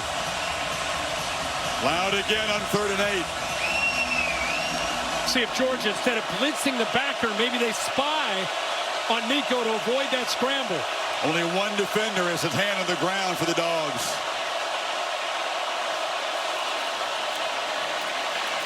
Pocket collapsing around him, and he stands and delivers a strike to Kitzelman. What a throw. Well, they show that pressure. Watch how he's able to navigate, looking right, comes back, give the offensive line, give Sampson the back and pass pro a lot of credit. It took some time for that one to develop. The throw looked pretty straightforward, but you see what was happening around him. Yeah. Stand in and make that throw. That's Third. Talking about trust. Trust your line, trust your receivers. Nico trusting his offensive line, even in this environment against that pass rush. Josh Heupel told us this week about having to take the crown from Georgia. Not going to be handed to him. Kirby Smart talked about getting the stop. They couldn't get off the field on 3rd down, and there's a nice run. Tennessee continues to be able to do enough with the running game tonight. It's been a theme all season for them. Yeah, and mixing up the different looks. That was a counter that time following John Campbell, the right tackle. So they get in these favorable third down situations. It's exactly the pattern. 146 running, 146 throwing. Very balanced all season long. 9 of 15 on these third downs. Going to give it to 6 again. And 6 is going to get just enough for the first down. See the line judge from the near side running across, and he'll drop that football at the 46, and it'll be first down Tennessee. What a battle on the right side with John Campbell, the right tackle, against Mykel Williams. That's big boy football right in front of us, right on the edge. 74-13. Gets just enough of a push before the enforcements, the safeties and backers are able to get in there, but the big right tackle does his job. It's almost like the Eagles when they run the tush push, and it's just automatic. You can't stop it. Same thing when they get third and short. You know it's coming with Sampson, and you can't stop it. Over 100 yards rushing now for Sampson. 19 for 101. Iamaleava flush on the edge.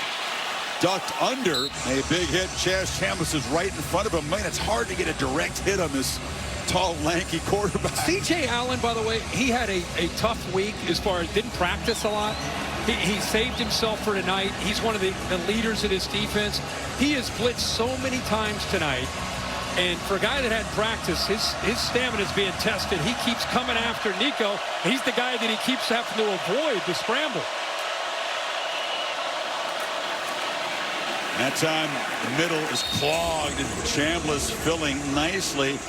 Yet another third down for the Vols in what's become a marathon march. This could be the 14th play of this drive coming up. And chewing some clock.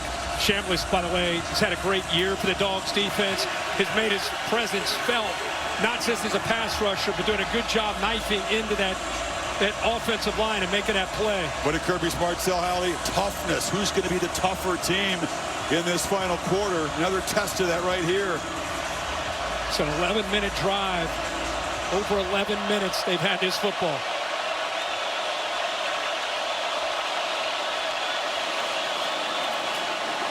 Slant again, low throw. It was dangerous because K.J. Bolden was knifing in there. Mykel Williams gave the pressure, and here's a 4th and 6 now. Well, it's a good job here. I think Nico, one thing he does, he stares this one down. Watch the safety right here. He comes off the inside receiver, bounces to the outside, and if that ball's thrown on the money, the freshman Bolden steps in front of that and takes it to the house, potentially ends this game. Play 15 of this drive. Need 6 to keep it going.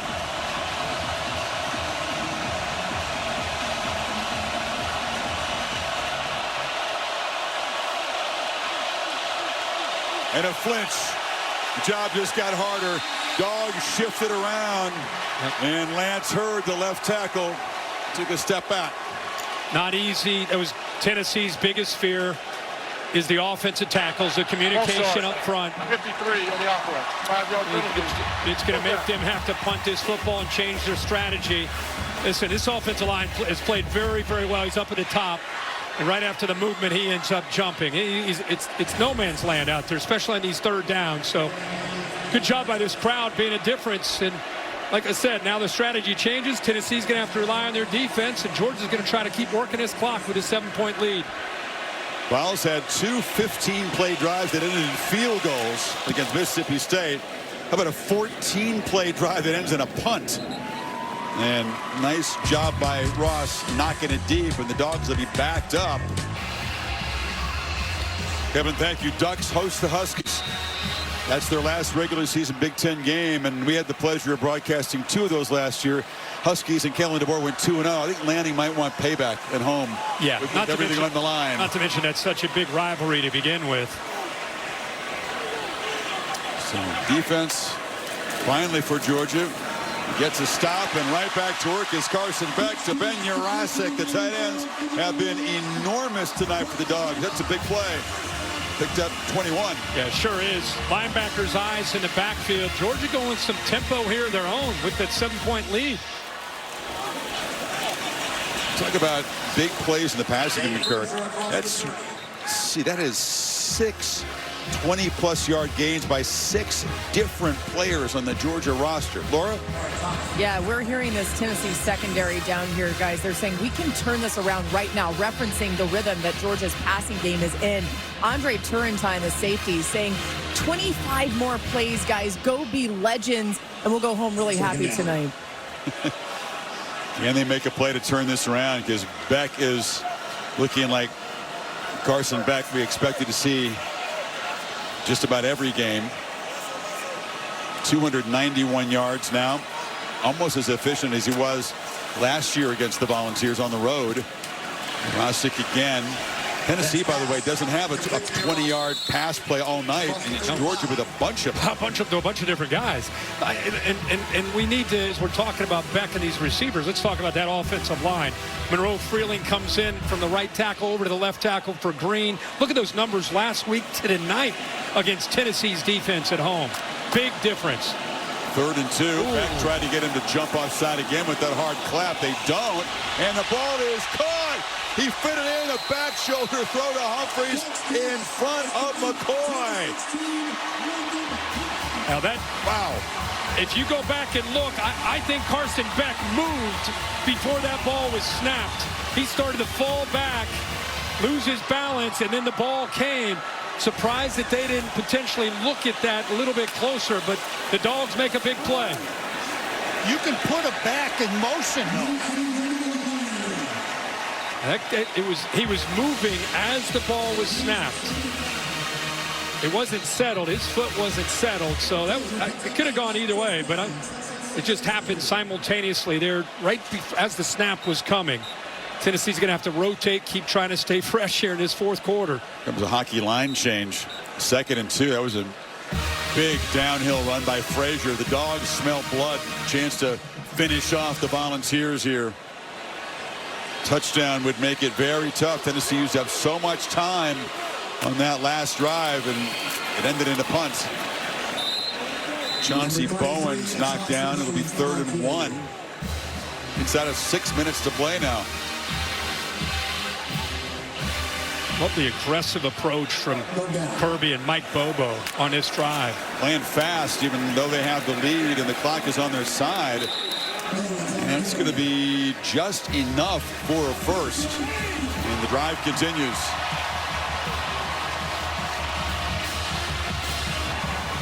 Bobo on the left there. So, you want to get it in the end zone.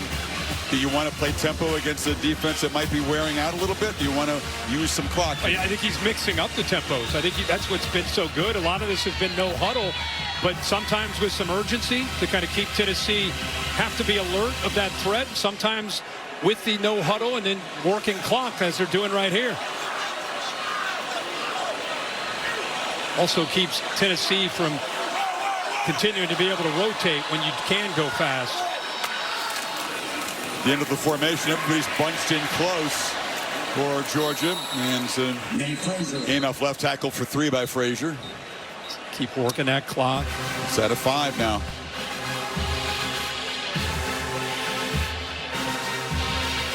Tennessee defense, they trying to make a play, haven't come up with a sack tonight, haven't come up with a takeaway tonight. Only 2 tackles behind the line. Georgia's front has done a great job controlling the line of scrimmage. Been amazing. I think that's the biggest story tonight after last week's game in Oxford, as Carson Beck playing as well as he has. I think Georgia's offensive line took that game personally. Pitch to the edge. Lovett gets through 1 tackle. Wrestled down, but it's going to be enough for another Georgia first down inside the 15. And motion him from the right over to the left here. Trying to create, see the defender following him. Watch the block right here. Nice job of sustaining this by Smith. He's known for his ability to get vertical, but does a pretty good job there sustaining that block to get those first down yards. After Tennessee's huge march, which came up empty, Georgia now 10th play of this drive, which is consumed almost 5 minutes, more than 5 minutes actually.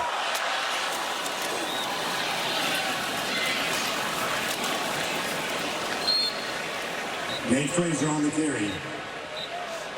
Josh Heupel has to start thinking about those 3 timeouts, the 2-minute timeout coming as well. 7-point game.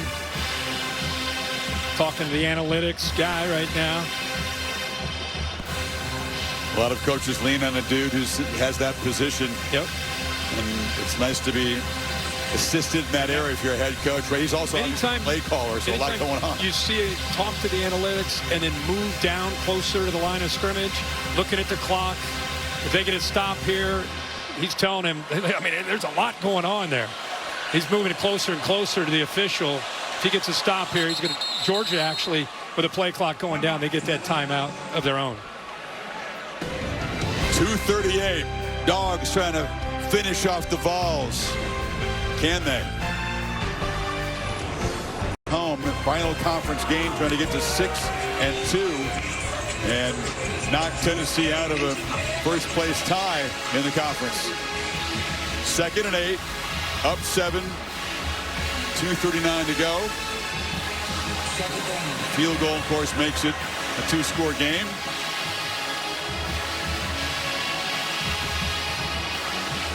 That long drive, Tennessee so methodical, Kirk, taking up really the first half of the final quarter. Yeah, they did. Having a punt. Illegal substitution on the offense. 5-yard penalty. 2nd down. Hate to see that coming out of a timeout. Been a pretty efficient night for this offense. Extra guy out there in the huddle.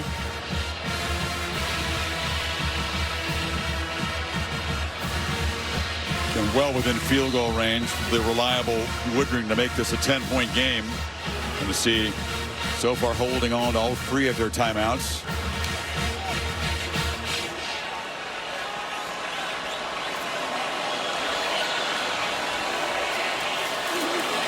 Take it to Frazier, back on the move, now out of the backfield. Jurasic's got it, tight end, rumbling, bumbling, diving down inside the 5. It's 1st and goal on a huge night for the Georgia tight ends. What a call here with this fly sweep action, and then you end up bringing a tight end back this way off of play action. You're thinking they're going to work clock. Instead, they get the defense out of position. They dump it to Jurasek, who's had the big night at the tight end position. And again, Mike Bobo. You're going to get a game ball out.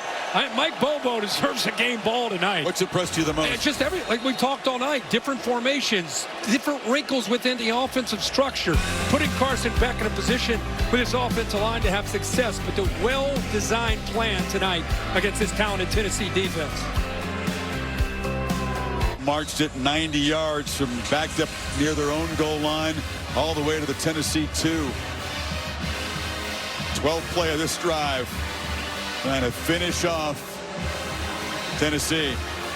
We were talking at the break when Dylan Bell went down. We were saying what a great job Mike Bobo's done in finding different weapons. The tight ends have been very active. 10 receptions on a night, couple touchdowns. I formation, Frazier behind Jones, touchdown, Georgia. Who would the tougher team be in the 4th quarter? Kirby Smart wanted to know. His team, as it turns out. Going to be a 2-touchdown game with less than 2.5 to play. Running back by committee tonight. No ETN, no Dylan Bell. Tight ends stepping up in a huge way in that drive, as they have all night. 10 catches tonight for the Georgia tight ends. 130 yards and 2 touchdowns.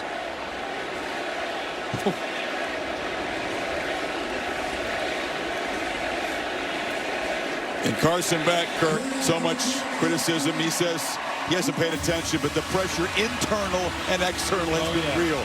Big game tonight for him. He needed it. He needed a night like this.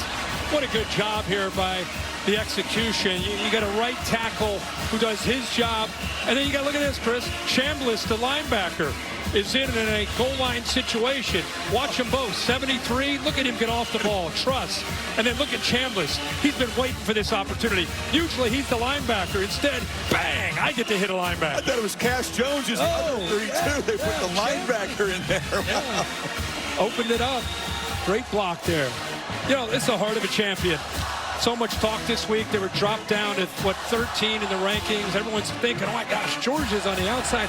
It was all in front of them. Tennessee tonight, opportunities now out of conference, eventually in with Georgia Tech. They're exactly where they want to be. They got down 10 tonight at home, got the crowd back, kept making plays. They showed what they're all about, and now have a great opportunity to still finish this season strong and be in a position to get into the postseason. Yeah, still not a great chance to make the ACC championship game, but that's probably a good thing, to be honest with you. Win the next two, take a nice long 3-week break, and then you got to face this bunch in the playoffs. We'll see. Kevin Nagani, to you. Chris, from one monster heavyweight fight to another. We got a title fight on UFC 309 in New York. John Jones getting ready for Stipe Miocic. The main card currently on ESPN Plus pay-per-view right now. Back to you guys. I'm ready, man. I'm going to get the app out, watch that in the car right out. Oh, yeah. If I weren't here tonight, I'd be at the garden watching that. Wow, really? Love John Jones. Oh, I know. Yeah. Kidding me? Legend. All right, what can Nico do? Needs magic. Needs something to happen immediately here. No downfield shots in the pass game all night that have been successful. There's a sideline route. Doesn't quite qualify as an explosive, but it's going to move the sticks. 13 to Kitzelman. Remember, Tennessee scored the first 10 points this game. Yep. We thought, boy, Josh Heupel and the balls, you know, he had only averaged as an offense as a head coach 13 points a game in his 3 games against them. And Georgia, so far, a shutout in the second half. Ball came out late. The whistle had blown. There's also a flag down on the play. Catch made by Brew McCoy. The inability to hit those downfield shots. They had a couple chances. Hadn't really been able to get Thornton involved tonight. He was questionable all week. 2-minute timeout. And, you know, Heupel knew it was going to be hard to grind it out here. Smart's defense able to prevent those explosive plays. Take a break. 2 minutes to play. Events and experiences on Capital One Entertainment. Scan the code on your screen to learn more. Capital One, what's in your wallet? 2 minutes to go. 2 touchdowns behind of the Volunteers. This 2nd and 5 from their 43. Short throw and big hit made by Dan Jackson short of the markers of the clock. Will continue to run. Well, we haven't had a chance to call Dan Jackson's name too much tonight. Visiting again yesterday with Ian Carson Beck. Love to hear stories where a guy was in the shadows of a program for 2 or 3 years and worked his way to become a starter in his 6th year. Iamaleava escapes. Would have been the first sack tonight. Eventually is going to be trapped behind the line by Jalen Walker. And Nico slow to get up. Looks a little wobbly as he's helped to his feet. And it'll be 4th down and 7. Well, this defense, like you said, Chris, they haven't had a chance to get a lot of pressure. But this time, because of the coverage downfield, that's just 4 guys rushing. You rush 4, you could mix up your coverages on the back end and hit nobody open. It's a good coverage sack and a relentless approach by that front to come up with finally bringing him down by Walker. Nico seems to be okay. Come out for one desperation play to keep faint hopes alive on 4th and 6. Be the 2nd SEC and overall loss for Tennessee. Both on the road at Arkansas and here against Georgia, but still very much in the race to get to the SEC championship game.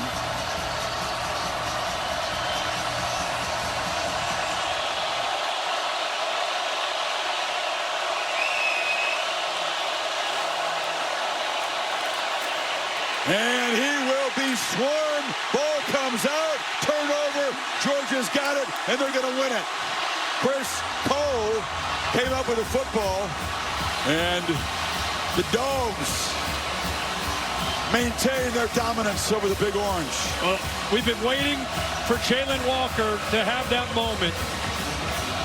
And he does it here in the last play for the defense, for the Dogs, to be able to get this turnover on 4th down. What a job right here by applying this pressure. Usually uses it with quickness. This time, just great strength. When Nico battled, Tennessee battled. Tonight, the Dogs find a way. What a heck of a battle. And this really is into this second half. But Georgia will advance. Tennessee, what do they have? UTEP and Vandy on the road. Correct. Sitting now at 8-2, will have a chance still with 2 games to play to try to right the ship themselves and maybe get to a 10-2 mark at the end. Show you the standings momentarily as Smart's team will get to 6-2 and head for the clubhouse. Teams grouped with 2 losses in the conference, and they'll be joined by either A&M or Texas, if not both of them. Both those teams have games before their big collision Saturday after Thanksgiving in Kyle Field. Texas takes on Kentucky. A&M goes to Auburn next week. Look at that. Those teams at 5-1. And so Tennessee mentioned a chance to get back up to 6-2. Alabama, who beat Georgia. Ole Miss also beat Georgia. It's going to be very complicated with the tiebreak. It's going to be complicated. It's going to come down to these tiebreakers and head-to-head and different things that they'll eventually figure out. But doesn't it feel good if you're Georgia? You have to a win like this, sitting there at 6-2, and just can kind of sit back and see how these next couple of weeks go. The Vols with this loss, according to the analytics, not a very good chance to make the SEC championship game. Really, the loser of this had almost no chance. Of course, the playoff is another conversation. We'll have to wait and see. Oh, yeah. They're still, who knows, but you would think very much alive if they are able to win their last 2 games. UTEP and Vandy, 10-2, with a win over Alabama. And that's a pretty strong resume when you compare them to other teams that'll probably be chasing an at-large bid. And they didn't embarrass themselves. They battled it, a 10-0 lead in Athens. We talked about Carson Beck and these seniors. You lose tonight, career could just about be over. You win tonight, you win 2 more, you get one of those playoff bids. And Kirby Smart's Dogs, a team, when they get healthy in a few weeks, a team that nobody really wants to play. No. When Carson Beck gets it going and that offensive line plays well, the way they can run the football. Remember, their best playmaker on offense didn't even play tonight in ETN. He's going to be out for a while. We hope that it's not a long absence for Dylan Bell, who was in a boot, as Hallie reported, after being taken to the locker room. So he's been a key component, but the Dogs do find a way. Total team win. Held Tennessee to just 17 points after scoring 10 in that first quarter. Let's go to Lori with Kirby Smart. All right, thanks, Chris. Coach, you wanted to see which team would be tougher, especially in the 4th quarter. Turns out it was your team. What can you say about the Bulldogs tonight? Man, I'm proud of these guys. I mean, how about Carson Beck tonight, guys? All the criticism he takes. And you know what? I want to give all your people credit. You know, they picked the right team tonight. So when they didn't, we said that. When they did, I want to say that too. I want to thank our fans. What an incredible atmosphere. This blackout atmosphere is pretty special. It absolutely was. You mentioned Carson Beck. How about the game plan and then the way that he executed that offensively? Beautiful, beautiful. Look, we got good players. We got a good offensive coordinator. We got a good quarterback. It's hard to play on the road in this league, and I keep saying that. We don't question ourselves from the inside out. We got great competitors. Had 3 true freshman backs have to go out there and play tonight, and they did great. In a week when there's been a lot of conversation about your tough schedule, playing on the road, some of the struggles that you guys have had, but also some of the positive moments, what do you think you showed the committee tonight? Well, I don't know, because I don't know what they look for. I really don't know what they look for anymore. So I would welcome anybody in that committee to come down to this league and play in this environment. So it's a tough place to play. That's well said. Thank you. Go Dogs. Let's go to Holly with Carson Beck. Well, Carson, we talked to you this week, and you said you stood up in front of your team on Monday, said the playoff starts this week. How did you find the best version of yourself tonight? Ooh, man, first and foremost, I'm so thankful for this team. I'm so thankful for the way that we fight and we stay composed and we're resilient, that no matter what situation, whether it's a win, a loss, whether it's we come out in the first half slow, we just keep pushing. And, man, gosh, it feels so good to play for this team, and I'm just so thankful for the opportunity to get to lead these guys. And for me, when I just play for them, I mean, that is the best version of myself. So as much as I can do that and just play for the guys around me, man, I just love these guys. You said you wanted to enjoy the moment, and it looked like this was a team that was having fun tonight. How did you get the juice and just kind of let it rip?